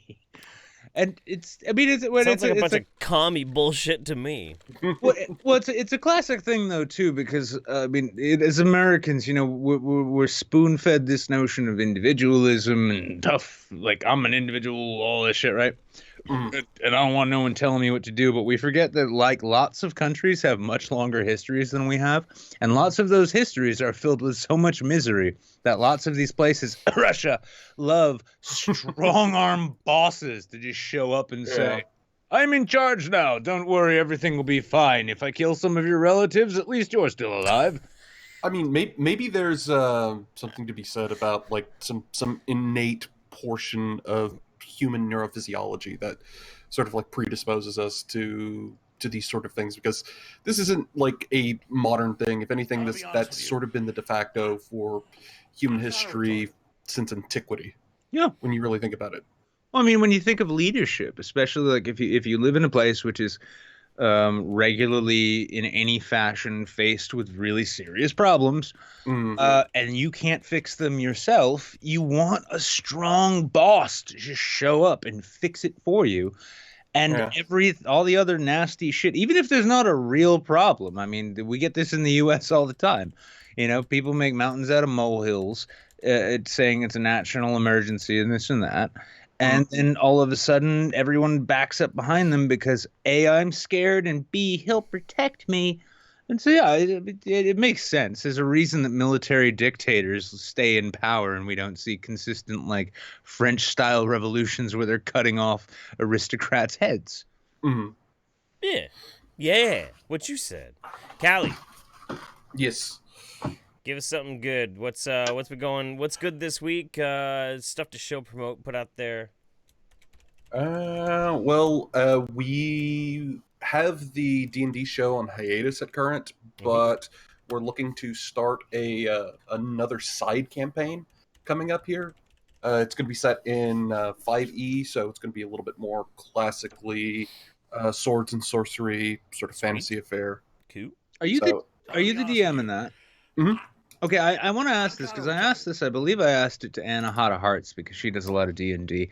How does a DM respond? Like, let's say you're playing classic D&D and like, oh, you and your party are going over the bridge, and suddenly the bridge troll jumps on top. If you roll to rape the troll and shame it back under the bridge forever, how do you respond to that as a DM? Like, okay, you want to attack? No, I want to try and rape the thing.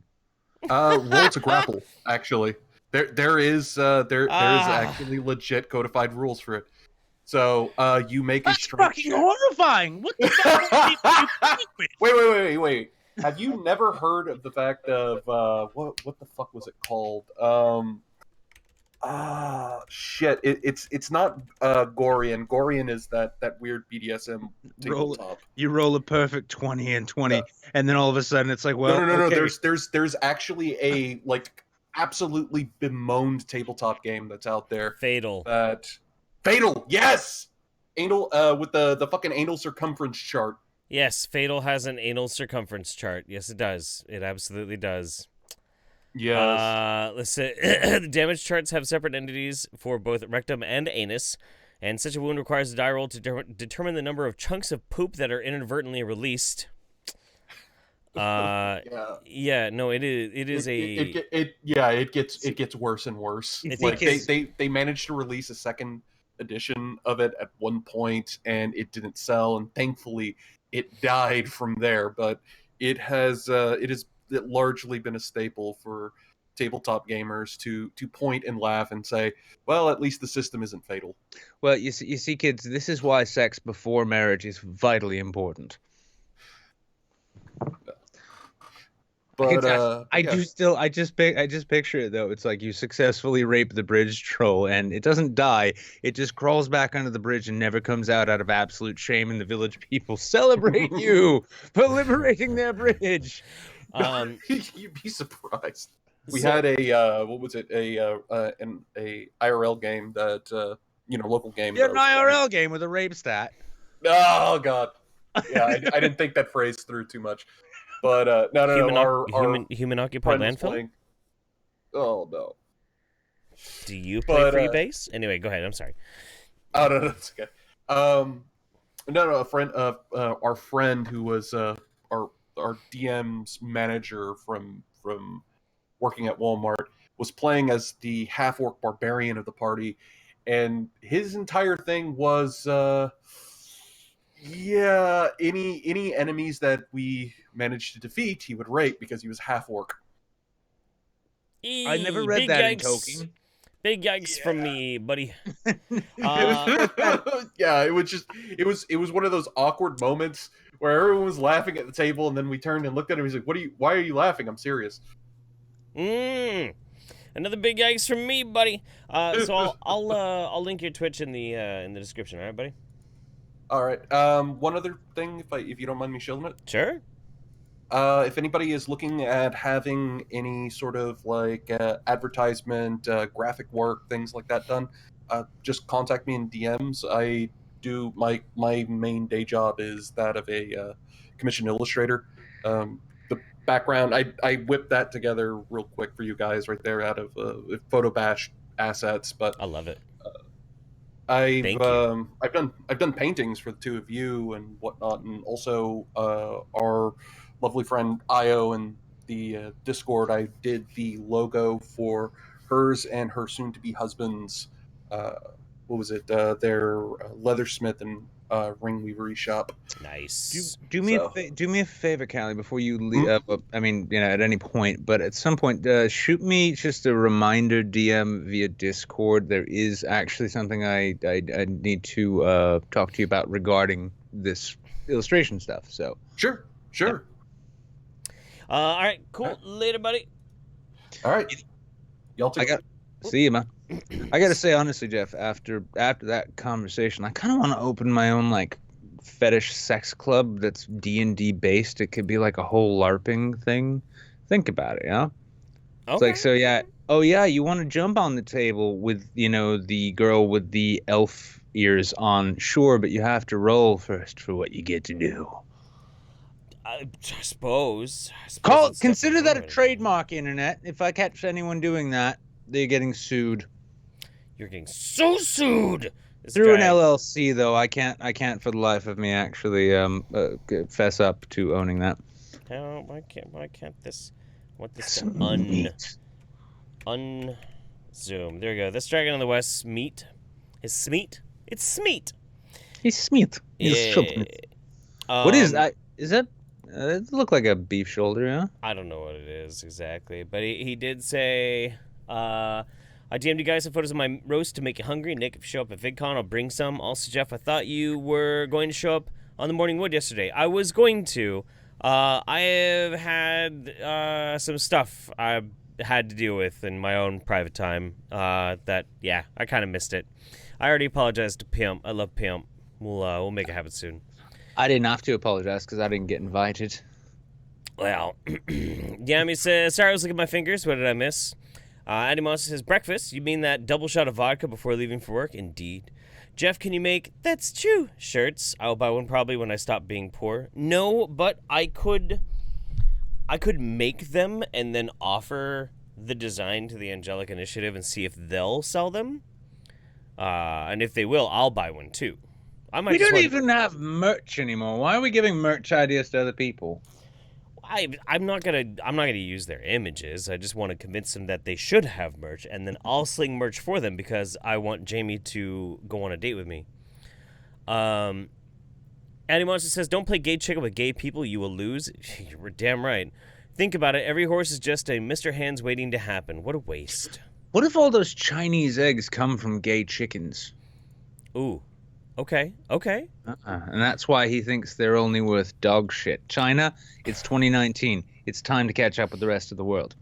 My face went a high five to penis once. I was at a party and a friend tried to introduce me to a guy, and I was almost passed out on the sofa, and he walked up to me and I was like, yeah, bruh, for real. I initiated a high five and slapped his dick. Nice. Moby claimed on the recent Bill Maher episode that when he used to get drunk at parties, there was a game where you just pull your flaccid dick out and walk around and try and brush it up against people. And he claims to have done that to the current sitting president. Really? I mean, that's a bold claim to make if you didn't actually do it. But if it did happen, and if of all people it was Moby who did it, this is the best timeline. Yeah, dude. Yeah. Okay. And one more from Maddie. Also, this one time I got drunk and me and a friend's mom grinded on each other to Thriller by Michael Jackson. I don't know why I'm remembering the early 2010s all of a sudden. Please send better whiskey. I hate this shit. Excellent. Larry Kubiak says, this is really just for me, but I watch this at least once a month when I'm down and the memes get stale. It's the failed restrained laughter that gets me. Okay. That's a great setup. Oh boy, this is really quick too. It's time to kick gum and chew ass.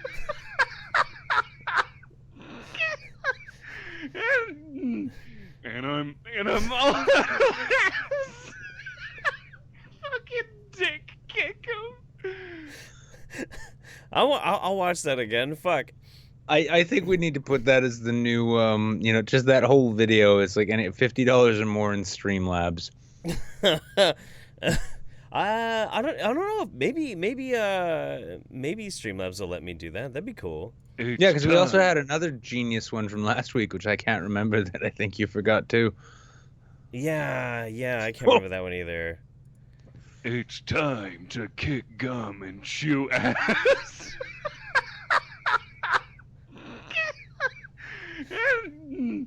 and I'm all fucking sick. I am also thinking of the are you guys thinking about I think Addy Monster and Larry Kubik are talking about the ventrilo pranking with the Duke Nukem soundboard. I've got balls of steel, balls. Oh, Christ. That shit was great, man. I harassment. I miss those days. When I remember I was working at Radio Shack, like 2003, 2004. This is like Newgrounds era, and they had an Arnold Schwarzenegger soundboard, and I would call other Radio Shacks in the state from my store, and just hit them with that, and it was hilarious because he's like, "Good morning." Oh, good morning. Oh, you got questions. We've got answers. I do have questions. I'm gonna hit you with some answers, and I want them answered immediately. Who is your daddy and what does he do? What did you say? It's a beautiful morning out, isn't it? Because I worked at a nice rural. I worked at a nice rural one too, and like the only people who came in were usually like senior citizens who needed to scream at me about their hearing aid batteries. So when I got them out, I could just do mostly whatever I wanted, which was bother other employees of my company. Oh sure. Yeah, with soundboards. Okie dokie. Let's see. Okay. Let's grab. Yeah, let's grab another guest real quick and do a story, and then we might look at that ventrilo harassment. That sounds pretty great. Yeah. I want you to do the next story because I want to do the one from the mirror that I have from the Aldi one, just because I think I've got the accent for it. Okay, here, let me make sure I know what I'm doing. Like that's ever happened. Shit. Oh, yeah, fuck. All right. Yeah, I mean, I live in Eugene, so this one actually makes kind of sense that I would that I would have to... Shit, yeah, I didn't even think of that. I just wanted to read that in a shitty northern accent. Oh, yeah. No. Well, no, I mean this next one that I'm reading. Oh, yeah, no, I know. It works out perfectly. Okay, cool. Let's get in Rimshee. Beep. Rimshee. Hello. Hello. I guess I'm on 2 weeks in a row. Bonjour. We wanted to bring you in because I guess a mutual friend of ours said that you had some really, really good news and that we should share this news with the world. Okay. Well, I proposed to my girlfriend on Saturday. What? Congratulations. Oh, wait, I'm assuming she said yes. Yeah, she did. Okay, all right. Have you had sex with other people before, though? Yes. Okay, good. Congratulations. Yay! Yes. Hooray. That's fantastic, man. Good. And she said yes. Good. Yeah. Thank fuck. Like, that, dude, can you imagine how shitty that would be if, like, somebody's like, yo, man, hey, you gotta get Rimshee on, but all he heard was that you were going to, but didn't hear the results, right? And then we pull you in, and you're like, yeah, she said no, dude. There were only a couple people who knew I was planning on it. Jables was one of them. Yeah. I'm sorry, Rimshee, for some reason when you said that, my mind immediately thought you'd complete that sentence. But there are only a couple people I proposed to, but I'm glad one of them. No. It is the great thing, though, too. So you guys, you can open up your joint bank account and everything. And then you can set up like the secret child college fund, which can then go to paying your child support down the line after she takes you for everything you've got. So cheers, man. It's a bright future. Oh, I don't think she'll take me for everything I've got. Mostly because it's not worth that much. It's like she takes half of your Warhammer characters, like all of a sudden it's like Rimshee becomes an MRA overnight. No, the reality is she'd have one of my keychains, I'd have the other. That's about it. Okay. Did they make a heart that goes together? No, they don't make a heart that goes together. They Well, why- just all read remove before pew pew. And this is why you're doomed. Well, listen, I hope your first child to be a masculine child. So congratulations. How many kids do you want to have with her? She's sitting right here, so I'm not going to answer that. Well, ask her, because that's how you're going to have to live the rest of your life. This is how. They want to know how many children you want to have. No. You want to have. At least he knows how it works already. See, the correct answer, now that you're going to be married, the correct answer is however many she wants. How about I put her on briefly? Okay. And then she freaks out. You're going on. Hi. Hi. Congratulations. Thank you so much. That's awesome. Is it a big rock? It's a moderate size. Oh. It's not small. Like, it's perfect.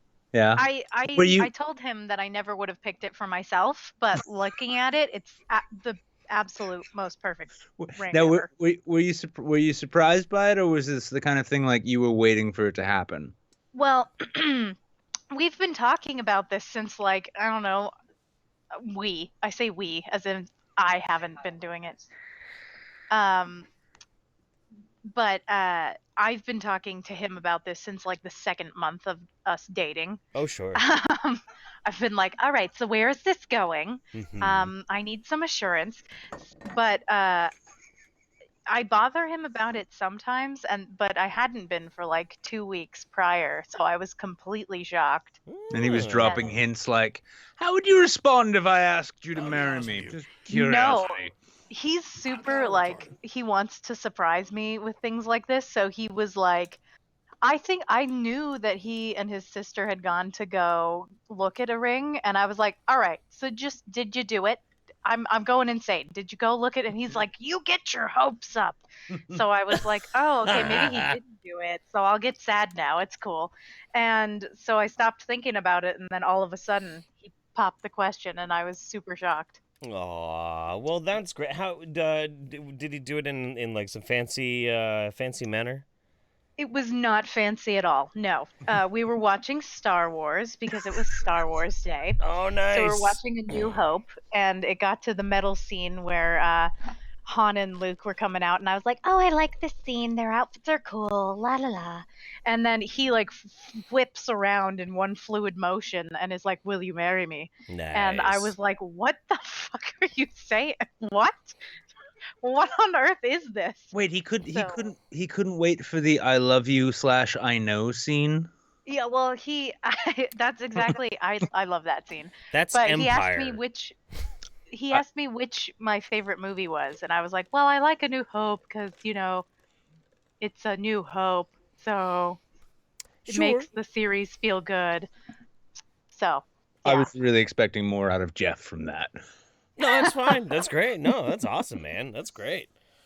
I don't know. That's super sweet, and yeah, it was great. Every proposal story that I always hear just like puts mine to shame, because I mean, it does. It puts mine to shame. Like I find it so romantic, and I actually kind of kick myself a little bit that I wasn't romantic at all when I did it. Like I did. The trick really is surprise. She said yeah. Yeah, well, that's true. Yeah. Unless he's talking about a different one, in which case I think we ought to end this conversation because I know Mem's having to watch the show. No, like we were just sitting in a Mexican restaurant and I just looked at her. I'm like, yo, you want to get married or what? He slipped. That's cute though. He slipped the ring into her taco, and when she started choking, he found a way to apologize. I didn't have a fucking ring. I did. I mean, came to me and I'm like, yeah, I could do this. Okay. Yeah, that's nice though, because it's spontaneous. Yeah, I am spontaneous. When that's the trick. You're like, I'm feeling some type of way. That's the trick to really building into, like, you know, making, you know, popping the question is like you really want to surprise them. So my trick has always been that I will ignore them and make it look like our relationship is falling apart right up until the point I'm going to propose, and then she beats me to the punch by breaking up with me. Oh no! Yeah, solid strategy. It'll work one of these days, I'm sure. Oh man, shit. That's too fucking So good. so what is the name of your first masculine child going to be? Oh, I don't know. Not your mess. Nick? Probably shithead. Nice. So yeah. Or asshole, because we come from a long line of assholes. it's like whatever the last name is. Like, well, it's like I can imagine like years from now. It's like, oh, Kelly Alduade, Dickbag Smith. Yeah, exactly. You gotta keep fucking with their teeth. I legit grew up with and went to school with a kid whose name was John Doe. Wow. That's hilarious. His family's last name, yeah. His siblings were named Harley and Ryan, and then but he was the eldest. And when I met the family, it made a lot more sense. But I even remember in gym class, someone's like a gym teacher, like reading off tendency, says, John, oh, that's funny, John Doe. And John had to stand up like, no, that's actually my name. And he's been arrested enough times, too, to the point where I'm pretty sure he's had to recite that line a number of times as well. Oh, bummer. I like the name Cunt Destroyer. That'd be a good one. Cunt Destroyer for our first male child. What do you think? Pussies. Who wants to know the spelling? Oh God. It's pretty much nothing but a bunch of umlauts. So. Yeah. Okay. Yeah, just add a bunch of E's at the end to everything and tell them it's French. Yeah. That's right. A couple of accents over the E's. A few accents, a few umlauts. Be like, wow, you come from a very diverse family, don't you, Ukambawe? You just give your lily white child the most African name you can come up with. That would be awesome. Yeah. Just like it's like last name is like Jones. It's like, okay, Jaimon Hansu Jones. My parents were big fans of Guardians of the Galaxy. Somebody in the chat, Brainwash says my brother was considering naming his kid Texas Ranger. Wow, that's pretty good. I had a friend who wanted to name his firstborn Microwave. Microwave, nice. Nice. Would it surprise you he went to art school? No, not really. Not in the slightest. This makes sense. I actually do know 11, somebody named 11, and it was literally because after the 10th child, the mother just couldn't think of a name. No. Oh yeah. That's a great thing. Oh my God, that's hilarious. Well, that's the great thing about having a vagina that's a clown car is that if it's a hatchback, it's technically a 5-door, so you don't have to worry as much. Tell you what though, that woman, awesome mother, and I would not fuck with her and her kids because like all those kids, they're all like this weird dirty family that travel around the country, but they own something like 400 acres of property. She homeschools all of them. They're all like 4.0 average fucking scores and shit in class. They're crazy. I want to be her. It's really nuts, dude. And actually, we haven't gotten your name, so do you want to come up with a fake one real quick so nobody has to look you up? Oh, I'm on the Discord. I just never go on because I speak through Rimshees. So it's Ribaka. I speak through my future husband the way a good wife should. Yeah, I live vicariously. I was just going to point out to you and again to myself really that we're also talking to a man who named his son Winter Holiday. Oh my God. Okay, good. I'm glad we brought this up because I literally talk to Rimshee about this all the time and about how much I love that name, and I'm like, it's so cool. It's so original. Some people and hilarious. Some people have been kind of shitty about it in the past, but I think for the most part, most people like it quite a bit. It's got a real ring to it. I mean, outside of just it being a phrase in the English language, it's actually got the onomatopoeia. Like, wow, it sounds like you're going to have a good time. Well, and like Winter is just a really cool first name. Yeah. Like, let's be honest, it's really cool. It's I don't know. I don't know how to describe it. It's just one of those names that's like, it's easier to say than Azora High. So sure. Yeah. Yeah, it is actually kind of too bad that we're not going to have another kid because there's so many more great blank holiday names you could do. Or just seasons. Yeah, seasons. Yeah, I mean, summer would be a great name for a girl and all that kind of shit. Autumn. I was almost named Summer, so there you go. Just name your daughter after some town in southern Spain, and like only English people will get it. If we had another kid, I was gonna try and name him Bear Hunting Holiday. That's fabulous. So his first name would I be love Bear. Yeah. He grew up to be a vegan. No one's surprised. Oh my god. All right. Well, anyway, we gotta let you go. Anything you want to show, Okay. promote, put out there into the world? Oh, I don't know. I'll leave it up to Rimshee.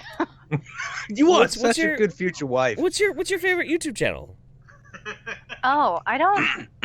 You guys, I guess. But okay, your second favorite. One where I look up all the music that I show to young children because I teach them dances and songs. I don't know. I'm so not on YouTube that often. I'm bad. CNC Music Factory, their official channel. Okay, that's what I'll link. Sweet. Okay. Everybody dance now. Did you just pick that out of your own favorites list? It's like, well, since your husband's not on the line to tell us what your favorite music channel is, I'm just going to decide it's Annie Lennox. Bye, Mrs. Rimshee. Bye. Yeah. All right, catching up. Adam Monster says, your daughter, she come into my yard and she kicked my dog. I don't remember which one that's from. I probably did the wrong accent, actually. Ryza says that, yeah, she did. Sounded full of disappointment. Addy Monster, Rimsey, guns are gay, communism, my girlfriend marry me, probably. Oh, boy. Oh, Addy. I hope you have a mescaline child, and if it's a girl, I hope it at least looks like a person, I guess. Sorry, I'm fucking three shits to the egg. I meant to say I hope your daughter's masculine and your marriage is long, and at least it ends with you keeping the dog in the Star Wars original trilogy box set. And if you have a mensculum child, name it, and then this link, okay? Let's see. Let's see what this is. What could possibly go wrong? That. And what the fuck? Okay. My name. Yes, your name. My name na Ovuvwe Enyetwenwe Osas. Pardon? Come again. Ovuvwe Enyetwenwe Osas. I mean, what is your name? Your name. I forget. Now my name I call for you now. Call it again. Ovuvwe Enyetwenwe Osas. Spell am. You could just spell it. Please spell am. Let's spell it. Spell am. Ovuvwe Enyetwenwe Osas. Jesus. No, not Jesus. Wimwe.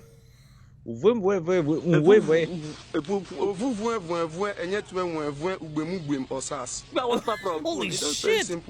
That's crazy, man. That's a wild name. I just love the look in his face while he's being asked this, because you can tell this is nothing new to him. He's just like... Well, actually, no.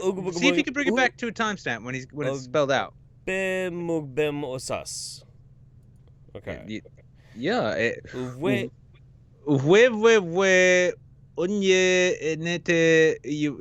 No, I already lost one of the uwes.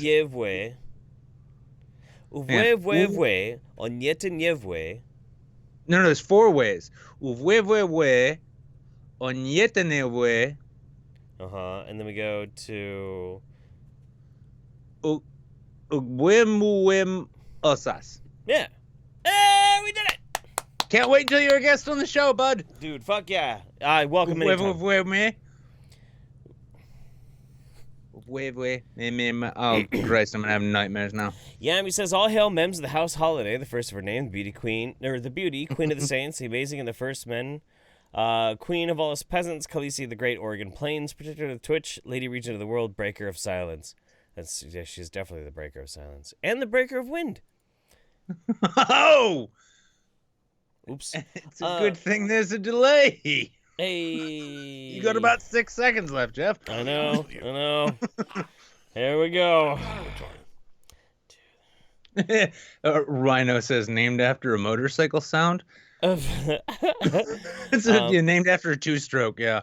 Addy Monster, real talk though, Rimshee and Miss Rimshee, I hope you have a wonderful marriage and your children both look like you, otherwise, oh no! It's like, nah, dog, my child's Asian. NeoGibu, hello. NeoGibu. Oh, we're back on this again. Hello. NeoGibu, where, NeoGibu. Well. Where? Damn it. I want to turn him up, but that's not going to do any good. I know. I don't want to wait. Oh, Mike died. We're going to do one more person after the one we're going to bring in now, so try and get your mic going. Yeah, I'll try and drag in next. Text-to-speech. We're not that inclusive. And Katzenlady, you got to unmute.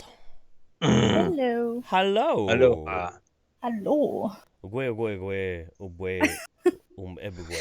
Actually, yeah. I think can we adopt this? It's been a while since we established a new meme that I can forget a week from now. Like I think "weh" needs to be the new official Saints greeting.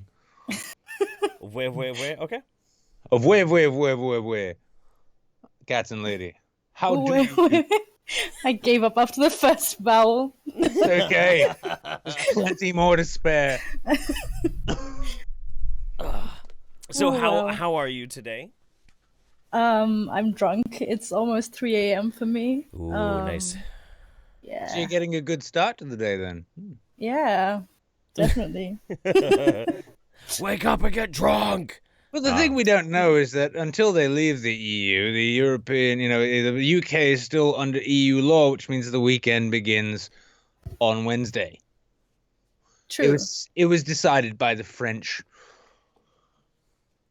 Also, it's past 4 p.m. somewhere, so, Oh, yeah. drinking is acceptable. Technically, it's past 4 p.m. all the way to Alaska, I think, right now? I think so. See, that's a great thing. Is problem drinking is probably one of the few things that can really bring the world together. Oh, yeah. Everybody does it. Everybody has a problem drinking. Jesus. Yeah, there's somewhere in Uganda right now, someone is saying, ooh, wave, which basically translates to, it's 5 o'clock somewhere. Mm-hmm. Or Uwe himself is in a pub somewhere drinking away his name. Wishing he was named Doug. Yes. Oh my God. There are so many Dennises in the world. Why could I not be one of them? I mean, if the Rimshees need a new name for their kid, there you have it. Well, Rimshee. Jesus Christ. Where, Rimshee Claxon Smith. What? Claxon Smith. Okay, so the article that you wanted to read was the one about Aldi? Yeah. Okay. Oh God. I'm gonna set this up for you. Okay, and I gotta use the one now then. And I gotta use the bathroom real quick. Okay, yeah, this one is great. You might have seen this one. Mum's brutal rant about Aldi and her reasons why we should never shop there. You just leave that up there. You don't even need to scroll down. And I just love this. Yeah, so Aldi is perfect when it comes to feeding all family without breaking the bank and picking up a brilliant bargain. And while most of us love the budget supermarket, one mum really isn't a fan. I'm doing my best David Mitchell here.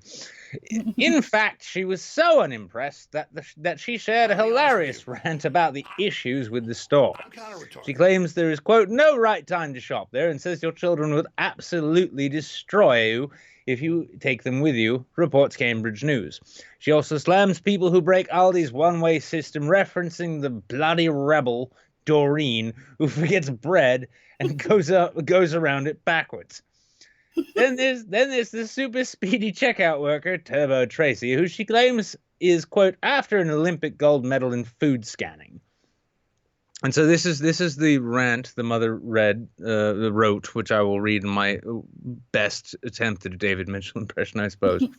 Well, bugger me, there's no right time to do an Aldi shop. If you choose to take your beautiful children, they will absolutely destroy you. Can I have this useless stuff I'll never use, Mummy? Can I have this crappy magazine that I'll probably eat when I'm bored with an even crappier choke hazard toy inside it for £6, Mummy? Can I have 369 bananas, Mummy? Can I have a 4-pack of Kinder Eggs, Mummy? Shut the hell up! Can I have my bladder control back now that you both took when you shot out, you thieving little kids? No, I can't. Within 2 minutes of stepping inside, you're approximately 10 pounds down already.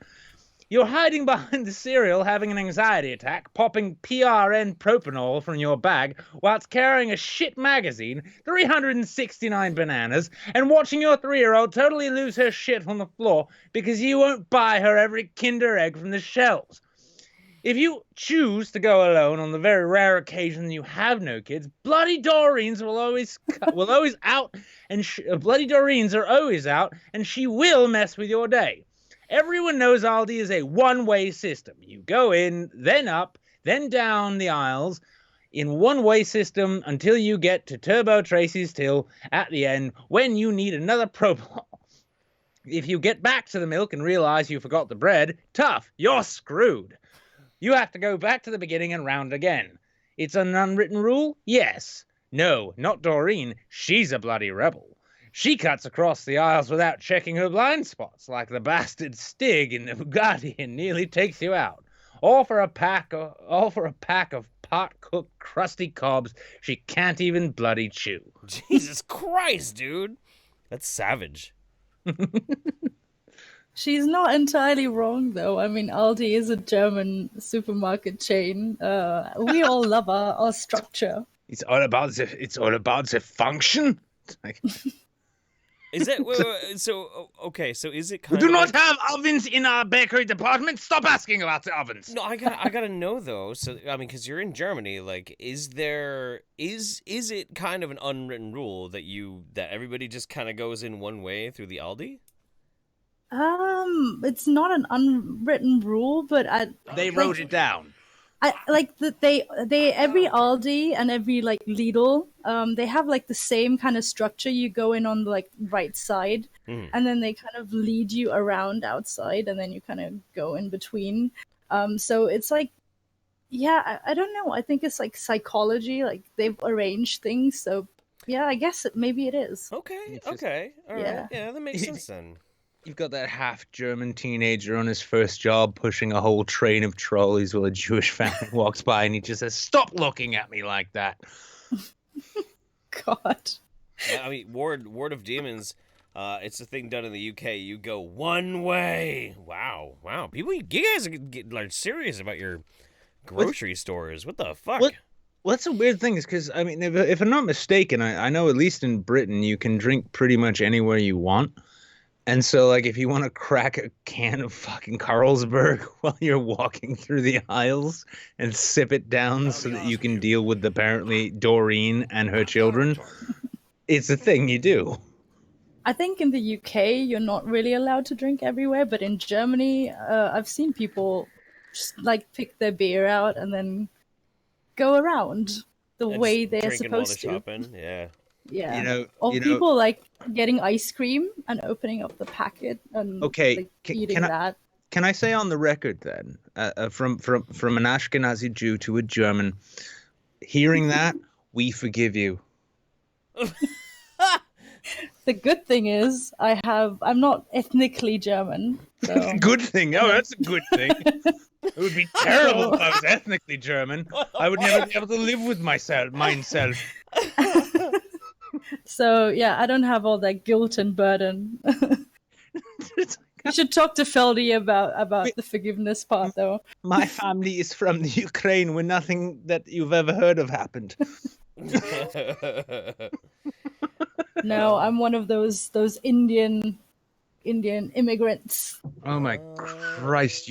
Wait a second. An Indian woman living in Germany who speaks English. Be still my beating heart. Why do you want me to talk like this? Please, yes, I had no idea you Christ. could. Christ, hang on. Look, don't do that, or Nick's gonna have to get the extension hose for his dishwashing attachment, just to hose off the studio. I was just going to say that, like, I'm just going to have to get more items. That way I can meet the $5 minimum for card purchases. Oh, Wow, what the fuck? Oh my god. That Holy escalated shit. quickly. Yeah, that was bad. Oh boy. I thought it was hilarious. That's the important thing about comedy. It doesn't matter if other people demand that you be locked up for it. As long as you found it funny, well, then you're Richard Dahmer. Richard Dahmer. Wait, did I get the name wrong? Jeffrey Dahmer. Oh, it was his brother. He didn't. He just kind of snacked a little bit, you know. Mortimer Dahmer. Morty Dahmer. Mortimer Dahmer. Yes, he actually just he made jerky and sold it to small children. That's what. Why don't we need something like that though? We need like a Netflix or Amazon Prime original series, and it just follows the lives of the siblings of like serial killers. Yeah, Bob Gein. Yeah.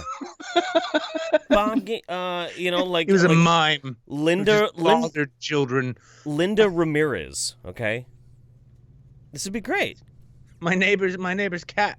No, Karen Ramirez. My neighbor's cat was constantly telling me that I needed to complain to the manager.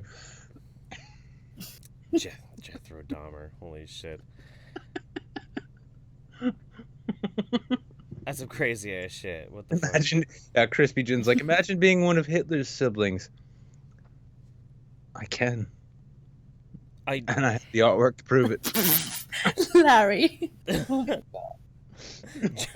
Larry Kubiak says, Jeff Hitler. Shit's hard. Oh my god.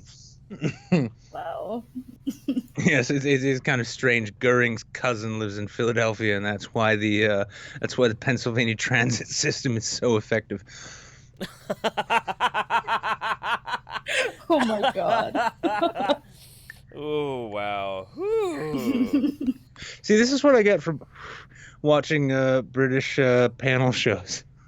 I mean, I would have expected it from Argentina because most of them went there. Oh yeah. Yeah, can you imagine what would have happened if they'd went to Venezuela instead? Fernando Hitler, man. Like, I'm just Pablo Goebbels. Don Guido Goebbels, yeah.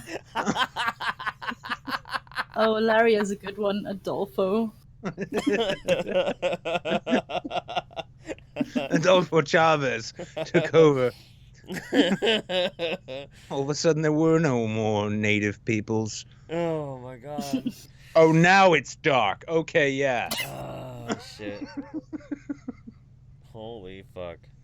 What is it? Brainwash says he has a friend who is actually Goebbels' grandkid. That's crazy. Oh, wow. Wow, that's crazy. Did you pull that up? You pull that up just like you pull up a picture of Baked Alaska. Oh, that makes sense.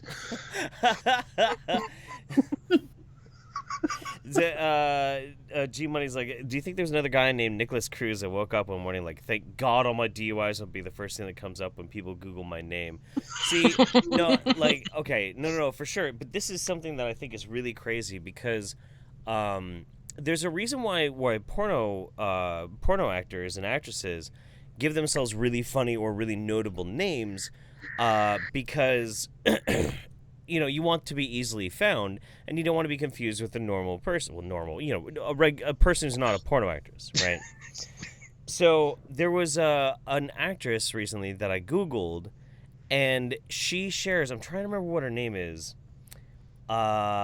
Dee Williams. There's a porn actress called named Dee Williams, and if you Bing video search Dee Williams, even if you have it with like safe search off, half of them are this really awesome, very high energy black lady who's teaching people how to have a successful small business. And then every other one is this chick getting like tied up and railed in her butt. So it's a series, is what you're saying? Yeah, no, yeah. It's life is a tapestry. It's like, you really want. Here's the thing about small business ownership: you have to take risks sometimes, and sometimes it'll look bigger than you think you're ready for. You just have to go for it. One is a spunky black businesswoman. The other is a spunked on white bondage chick. Oh my god. Can you imagine putting them in the same room and hearing the kinds of apologies which come out? It's like, I'm sorry I associated your insurance company with double penetration anal. I'm not. You need insurance for that. That's good. Oh my god. Whew. It is getting way too fucking hot in this studio, though. Poor Holy old shit. man Dick Bundy. He was never named Richard. Yeah. Oh, Richard Bundy, I'm so sorry. Because I know you're out there somewhere in a phone book, hiding. So, Katzen, how is Deutschland this time of year? Good question. It's been like raining, and it's sunny around this time, but we had a hailstorm the other day. Oof. So We'll start calling Germany the Texas of Europe. Oh well, that's Bavaria, and Bavaria wants to be different. Bavaria is the Texas of Europe. Here's the funny thing, and you might actually get a kick out of this, Katzenlady. So I used to work at a beer shop which was owned by a man named Bertold Bingel. You know, the German-born, came here when he came to the U.S. when he was young, served in the Navy, proud American, but also very proud German. Now, one of my friends lives in and grew up in Franconia. Is it Franconia? Is that right? Yeah. Yeah. And he used to say, he's like, well, here's the thing, is that Franconia is actually an occupied territory of Bavaria.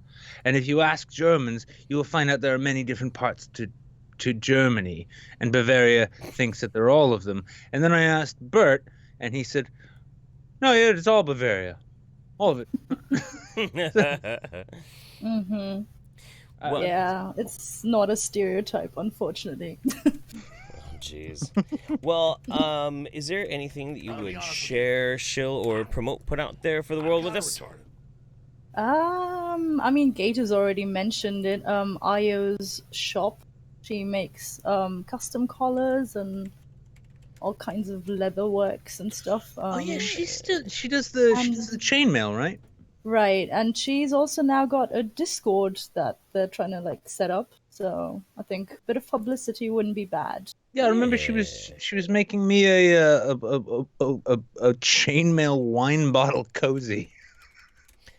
Yeah, I think she's planning like a chainmail dragon, with scales as well and stuff. So I mean, she's really creative. At this point, like I would actually if it wasn't for this hair, I would just rock a chainmail shirt with nothing under it and nothing over it, and I'd just go out drinking in this town like that. You and have they'd be chest like, hair. That's a terrible idea. Jeff, have you not picked up on my talent for bad ideas? Well, there's another one. But yeah, if anybody can, please by all means DM me the link to IO's shop. I thought I still had it saved in my stuff, but I apparently do not. I can do that. Yeah. Ooh. But yeah, thank you so much for joining us. Yeah, it was fun. Thanks for having me. Bye. Bye. Have a good one. Addy She Monster. saw the promo. Hmm? I'm just saying she saw the promo. Yeah, I didn't. Addy Monster says, "Real, can you get an STD from shitty alcohol? Either way, I feel like Evan Williams owes me $50 and a scissors coupon at least." Yeah, you can get coupons for that. That if somebody gives you an STD, that is the current going rate of exchange for apology is $50 and a scissors coupon. That's it. That's pretty much all you're gonna get. Yeah. All right. Well, to anyone watching right now, please keep that Streamlabs link in mind, because I've got a lot of apologizing to do for probably. Aldi Monster says, "I'm poor in this place is a nightmare, but I am alive because Aldi is cheap as fuck. And did you know you can survive 2 weeks on nothing more than Quaker oats and a bottle of barbecue sauce? Damn. Barbecue oatmeal. Fuck it, man. Dragon of the West, if it's not a Saints episode, if there's not at least one reference to Dune, Star Trek, Game of Thrones, British comedians, how Jeff would totally bang Ella Grant, or how Lacey Grain drank Nick under the table. All of those are all real things. Jingle Kata, thank you very much for the bits. Yeah. Addy Monster, did you know Darth Vader has a brother named Chad Vader, and he works in a grocery store? Great guy. Hope he gets a promotion. Yeah. Bet he works at fucking Aldi. Have you never seen Chad Vader? Oh man, we're not doing it this week. We'll do it maybe on Friday or something. Maybe we'll look at it on Friday. Yeah, it's great. It's really great. Larry Kubiak, 50 bones. Here's a small end of stream gift. Next time you want to blast someone a new one, courtesy of the greatly missed George Carlin. Let's do this. This sounds good. Oh, it's my hero. Oh, Somehow, Pope Corky I doesn't command a lot of authority. Now, would somebody just put a dick in that guy's mouth, please? Because that's what he wants. He's a cocksucker in disguise. He's got his mouth open because he wants someone to come in it. This one actually probably will ping. We're probably already pinged for this episode anyway, but just in case. Now, do you want to keep making noise, motherfucker, and we can find you that way? Or are you just a punk, coward, asshole, bullshit, loud motherfucker, and you're going to shut up now so we don't find out where the fuck you're sitting? Because if you keep it up, we'll grab your ass and throw you on the fucking street where you belong with your mother. And I'm fucking her in the asshole every night anyway. Jesus fucking Christ. It's like you've never heard Carlin before. No, I've heard Carlin before, but I haven't heard this before. So fuck you and your sister and your wife. If you got a kid, I hope your fucking kid dies in a car fire. How do you like that, you stupid cocksucker? Shut the fuck up and get the fuck out of here. You know, see? Well, it's a funny thing, actually, because we mentioned at the top of the show, like I told you how I'd listened to, I've been catching up with some Rogan lately.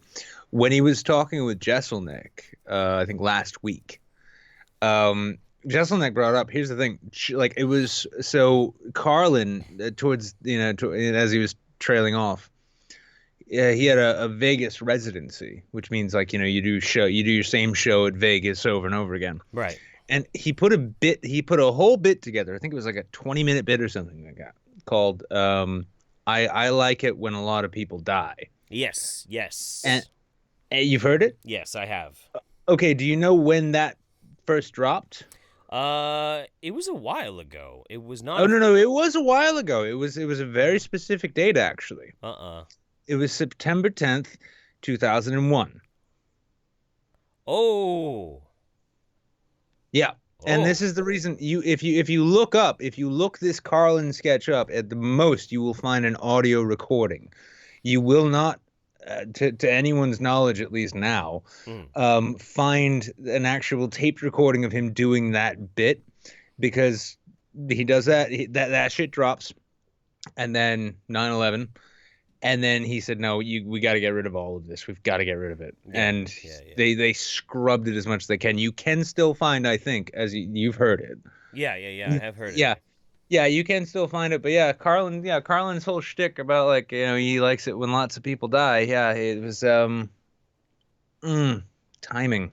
Yeah. Comic timing. Well, prior to that, one of the ones in, I think it was like 98 or 99 that dropped, he half the bit, it was like an HBO special, was all about how death is entertainment. It's all entertainment. Doesn't bother my ass. Don't bother my ass. When a plane falls out of the sky and crashes, blah blah blah. Don't bother my He was in this mass death entertainment thing for a while.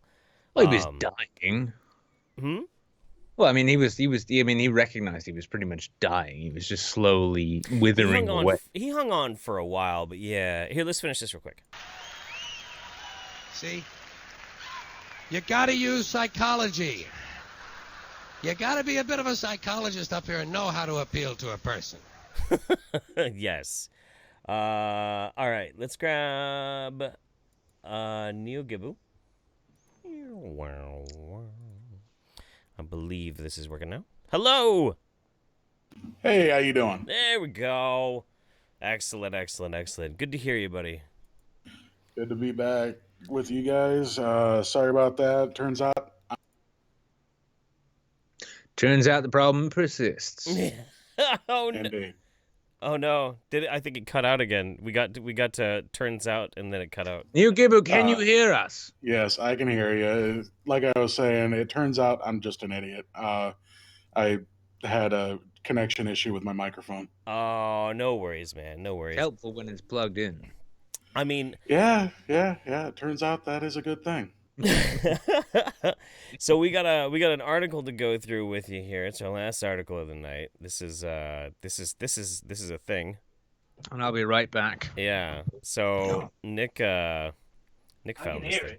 People are embracing nostril hair and getting thick extensions in bizarre new trend. Okay, that just sounds like a horrible idea. All I can see is a bunch of snot going everywhere. Yeah, I mean, that's kind of what I would imagine, too. This came out 2 days ago. It's a beauty trend nobody asked for, but it's here nonetheless. While men and women have been fighting against unruly nostril hair for generations, the latest fad seems to be incorporating nostril hair extensions into your life. Yes, you can now kiss goodbye to the eye-watering pain of plucking and fiddling with fiddliness? That's a word? Weird. Of trimming your nose hair. The brave new look was first championed by Instagrammer Gret Chen Chen. Oh, there you guys go. This sounds just about as stupid as that whole Japanese thing where they're purposefully getting their teeth wonky. Yeah, no, I remember that one too. That one's pretty strange as well.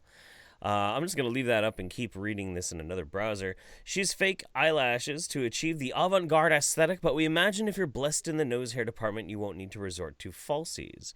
But not take long for others to seize upon the look, and voila! The tag hashtag nose hair extensions is born. A quick glance at this tag will show you just how popular it's become. As an aside, we're not sure how advisable it is to use eyelash glue up your nose, so that's something to be aware of. Oh wow. Oh no, we have to scroll down. This is beauty in action here. Yeah, there we go. That's a good one. Okay. Oh god. Yeah. That's going to make me gag. It is, isn't it great? It's wonderful. That's so good. If you're happy to just leave your nostril hair as is, here's some interesting facts. It grows at a rate of 0.35 millimeters per day and is actually your friend as it acts as some of the body's first line of defense against environmental nasties and spores and germs. Could it be the case of more is more? So I'm just going to leave this up while we discuss this hard-hitting topic here.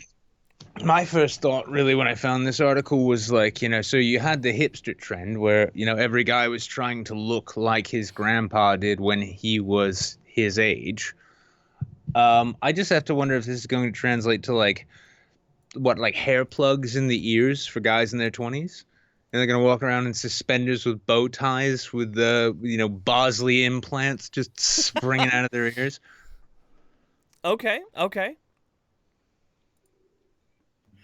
Oh, instead of cutting the hair off your ass and gluing it inside your ears, that'd be. Well, when you think about it, though, too, on a sexual level, right? So, every man, when he's getting, good blowjob, loves his balls fondled and such. But, not enough attention is paid to the top of the shaft. And I'm kind of wondering if maybe these aren't sort of like French ticklers of a variety we're not familiar with.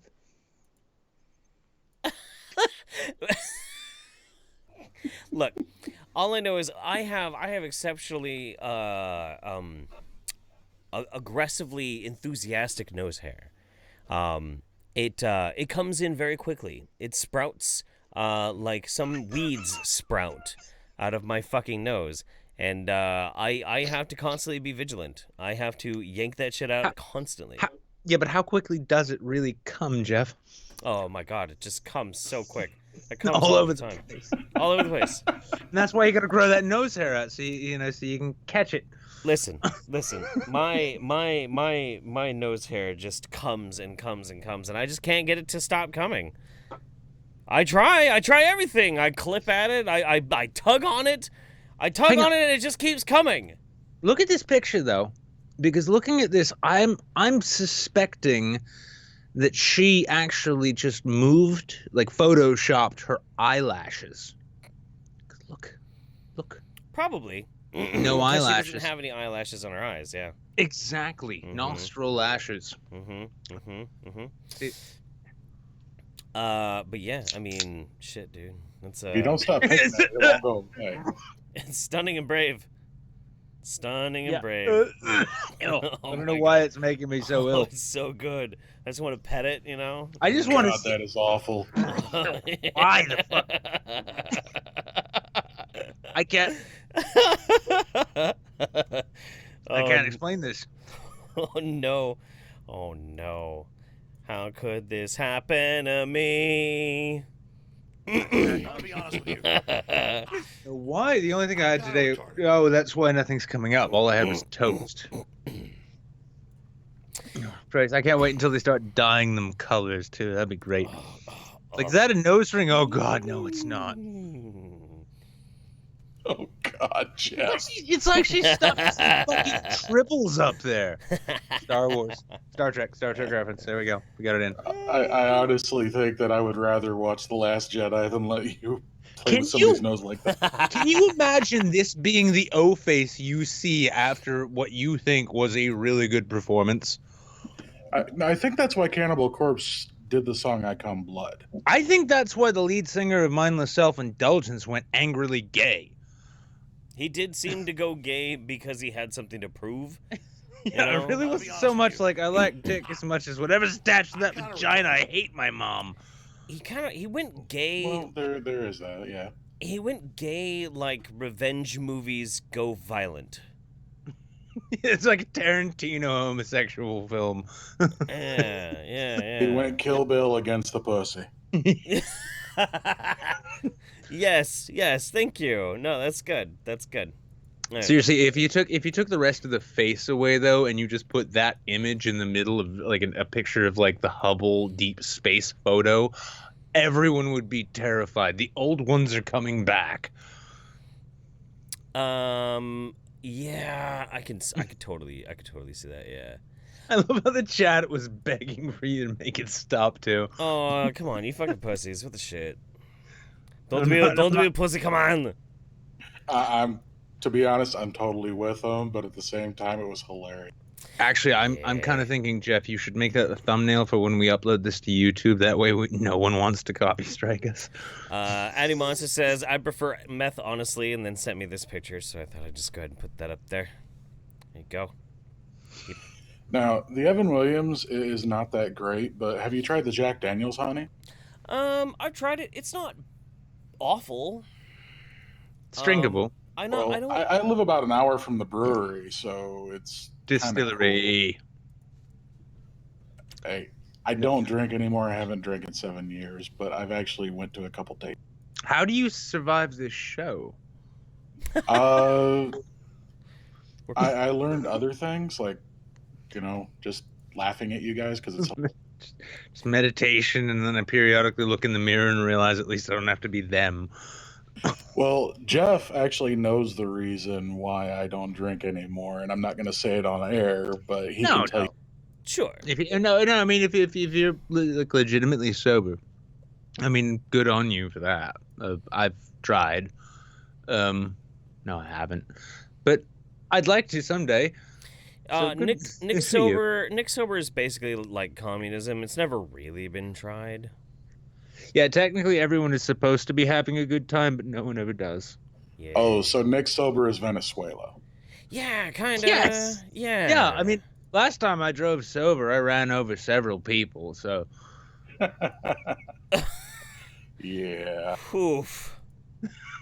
That's an oof from me there, pal. That's why I don't drive anymore. It's because why about it? Oh, Jeff, I wanted to let you know you named your kid Winter, which is a great name for last name Holiday. Yeah. One of my best friends, his surname is Castle. He had a daughter and named her Sandy. Sandy Castle. That's great. I like that. Yeah, I thought so too. Yeah. I do love the way you started that comment out, though. Like, by the way, Jeff, I wanted to let you know you named your son Winter. I did. I was there. Were you aware, Jeff? You've been calling him Jacob this entire time. You have been a little intoxicated the last couple of Saint streams, so I wanted to let. Yeah. No. I'm not gonna die. Yep. Nope. Jeff I sure scratches was. his head. Oh, so that's who that is. Okay. I've actually this has been a sober Saints for me, and I had fun. I had a good time. I'm glad. Yeah. I am very glad. Yeah. I'll be honest with you. Although I am very excited about something. I'm very excited about something.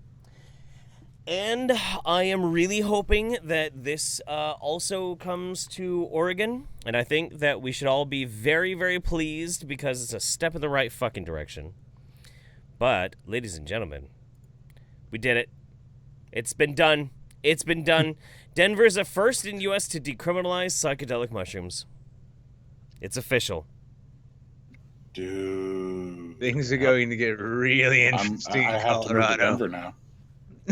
I mean, it's still God. it's still not legal. It's still illegal, but it is officially ranked the police's lowest law enforcement priority, as in they will investigate a jaywalker before they will investigate psychedelic mushrooms. Well, the history with decriminalization in general, though, is de facto legalization typically, because especially when it comes to pot, right? I remember in Massachusetts, they decriminalized thinking, oh, we're going to get all this revenue from fines. No one paid their fines. When you have mushrooms, they're not going to remember they were ever given a fine. Yeah. They're going to be like, I'm pretty sure that was a dream. I think, yeah.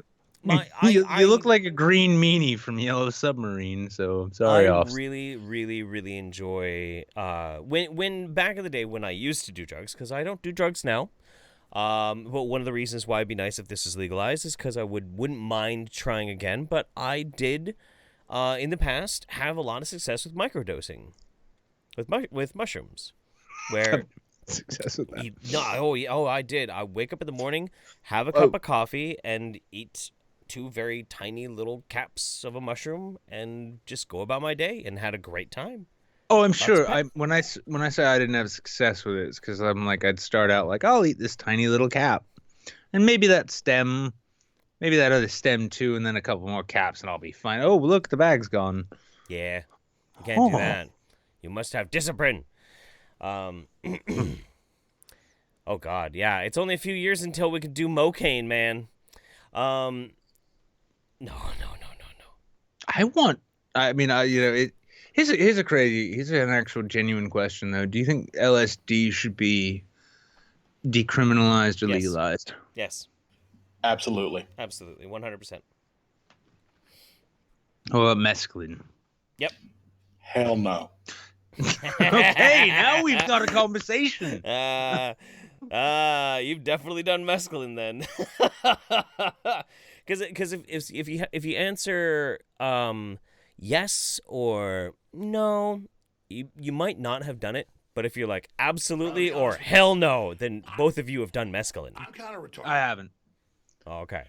Worst dreams I've ever had in my fucking life. Yeah. Oh, you had a bad trip then.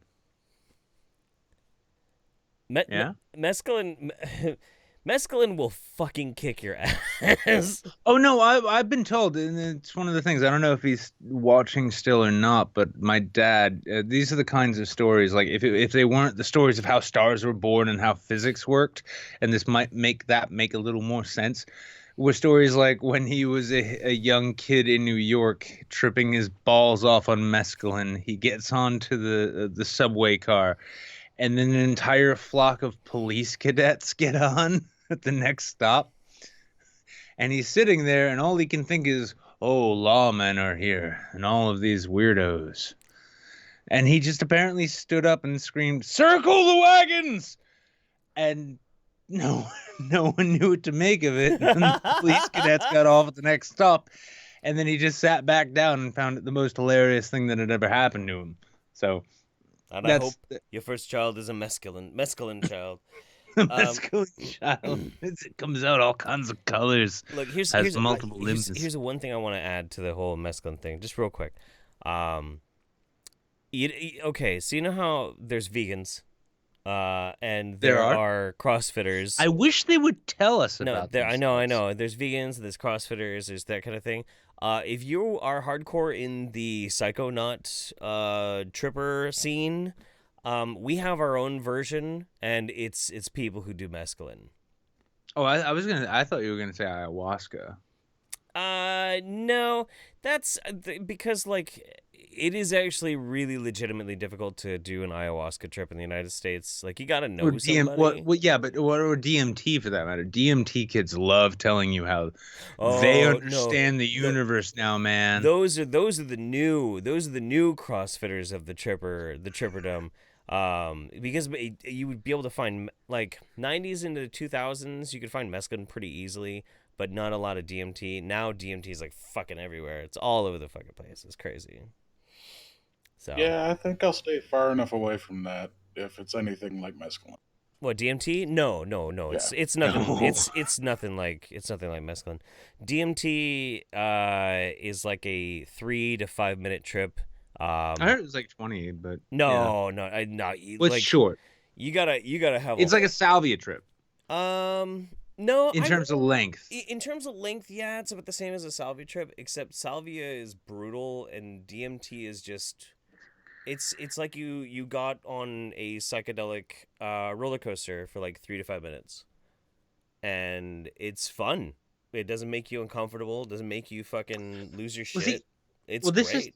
It's wonderful. Well, it's strange. It's strange that you say that though, because I've heard like stories from people who've said it's more like a 20 to 25 minute trip for them, and that they experience the weird kind of ayahuasca level shit. Where one of the most interesting ones I ever heard was they lost their they completely lost their concept of language. Oh, sure. And because because they couldn't call a thing that was separate from themselves as a different thing, it was sort of like being in infancy where you are the universe and the universe is you and all of that. And that's why so many of these people come back from that trip saying like, oh, I know it all, man. I can tell you, man. It's just like we're all just one, you know? And don't you ever dare mention DMT to fucking Anahata Hearts. Okay.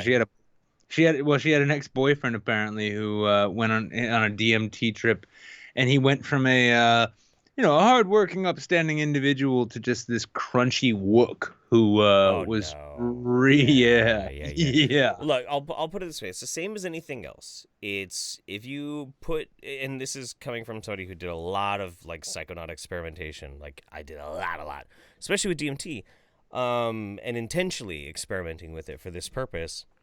If you get everything set up just right, you can make it even more intense and last even longer.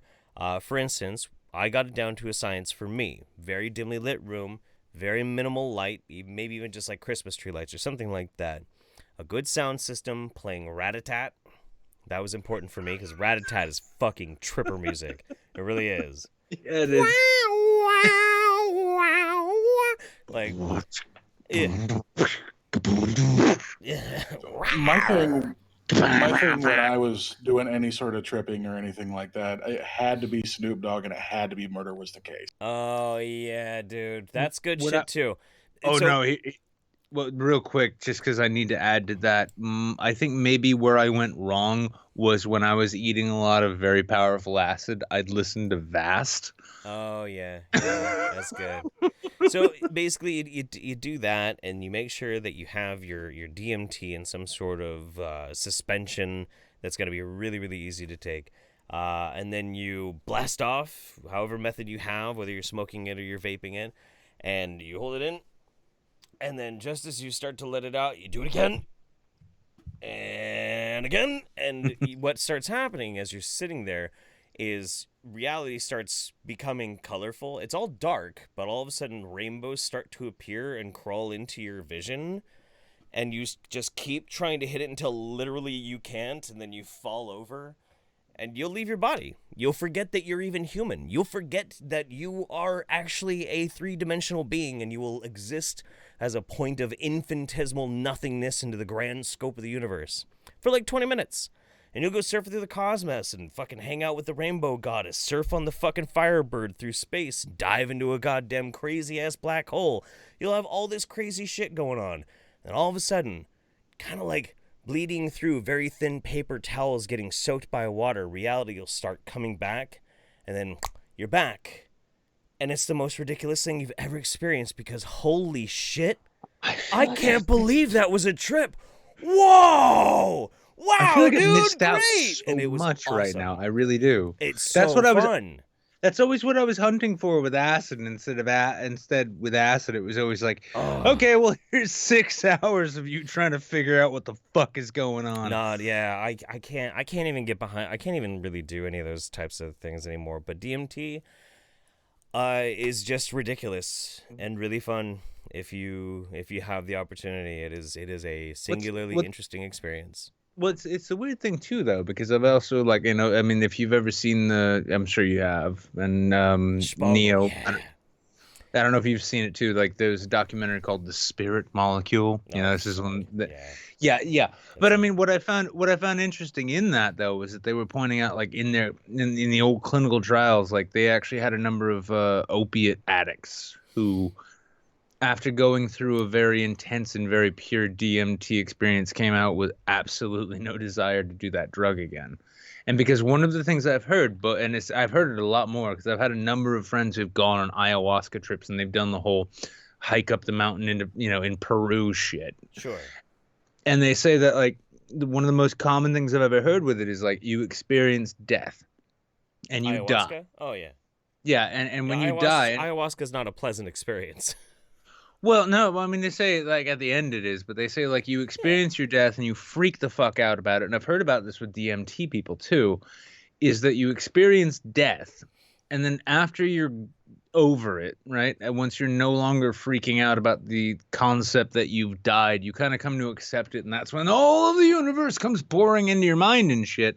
But they come out of it with this notion, like, wow, all of those weird fucking hang-ups I had, really are pretty fucking meaningless. And I've heard anecdotes, at least, of addicts who've come out of it and saying they've just gone cold turkey. Like, sure, they're fine. Yeah. So what you're saying is the quickest path to become a nihilist is to take DMT. No, that is Twitter. Yeah. No, it's interesting. It's very interesting. I have a few friends actually who make it a point to do psilocybin at least once every 6 months. They go on a trip and they don't know each other either, but it's 2 people and they do it about once every 6 months or so. They go camping and they get really high on mushrooms and it helps them with their depression. You should introduce them. No. I don't think because you never hear the end of it. Yeah. Well, NeoGibu, anything you want to share, promote, put out there, buddy? Absolutely. My roommate is a fantastic author. Mm-hmm. She has 3 books out there. Name is A.G. Carruthers. All you'll need to do is search for Dragon War Chronicles. Books 1, 2, and 3 are available on Amazon right now. And she's about to read a 4th book named Tag. It'll be released, I believe it's next month. Dragon War Chronicles? Please, from me to her, let her know that as... I apologize. It's the 21st of this month. Her 4th book will release. My first book with my name on it will be coming out in a couple months, and my first sci-fi novel, which I don't know if I'll get credit on, will be coming out probably end of the summer. And she's already got how many books out now? 3? Something like that, yeah. 4 as of the 21st of this month. 4? You, if I could wear a hat, I would take it off. Well done. Hell yeah, that's awesome. Cool, man. Well, thanks for jumping in, and happy to see you as always. Thanks for having me. Hell yeah, take care, buddy. Good one. By the way, everyone, make sure to go and buy Jeff's book. No. Yes. No, don't do that. Buy it. No. Buy it. No. Yes. God damn it. No. Let's see. Very last. If you want to get off the YouTube shit, you could go the vernaculous way. Right. Jamie says, Jeff, you come through your nose. That shit is for RedTube. Just stop it. Get some help, man. Indeed. Addy Monster says, my last name is Vagina, and I want to name my son Sandy. Excellent. And Yami sent this, eye bleach for everyone. What is this? Mini pug keeps cool by eating an ice cream cone under a tiny parasol. Mini pig. I said pug. But that's I was cute. gonna say, that's adorable. I'm kind of retarded. Yeah. Aw. Go away, Alex Jones. Yeah. Yeah, what's yeah? Oh, yeah, let's do it. There we go. Oh, Jesus Christ. That's so cute. That's such a happy pig. Yeah. It reminds me of the quartering. Annie Monster says, it's not Jeff anymore, Mom. It's Ezra. Fuck. You know what? I deserve that. And more. I deserve pain. All right. We love you guys. We got to get out of here. You guys are the best. You are fantastic. Huh? What? Huh? What? Huh? We'll see you on Friday. On Oh, wait, YouTube. hang on. Yeah, and play us out with my intro, because you haven't seen it, and I want you to. Oh, yeah. Fuck me. Okay, hang on. How about that, guys?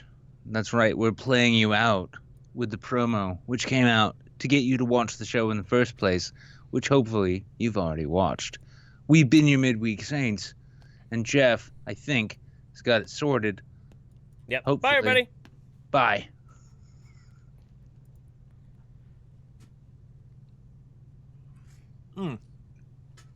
Oh, hey there, guys. So I got some exciting news. We've finally got some real sponsorship going on.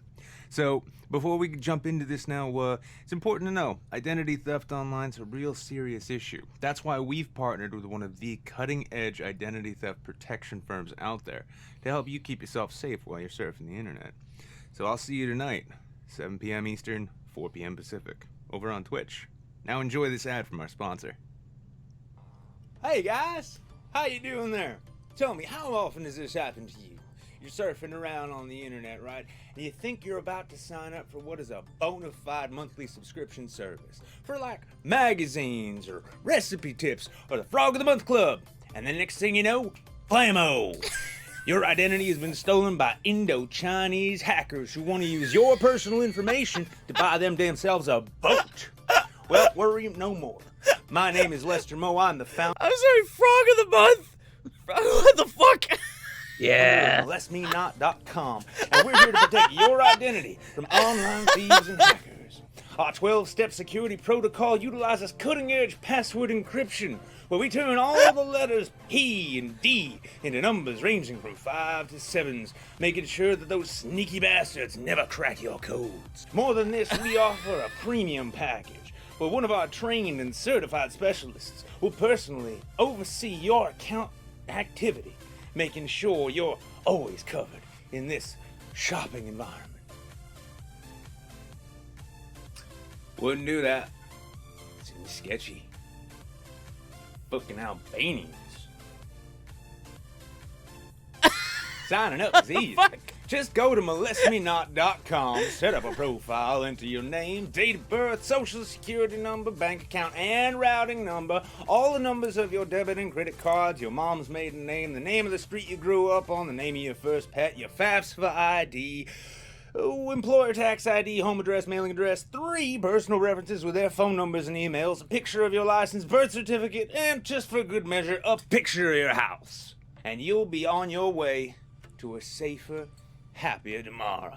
So head on over to streamlabs.com/YouTubeSaints1 and submit your first payment of $25.99 using coupon code MindMyAssDaddy and get started today. Keep going. You can trust me. Keep going. I never lie to you. Keep going after the bit. Keep going. I'm going. Let it play out.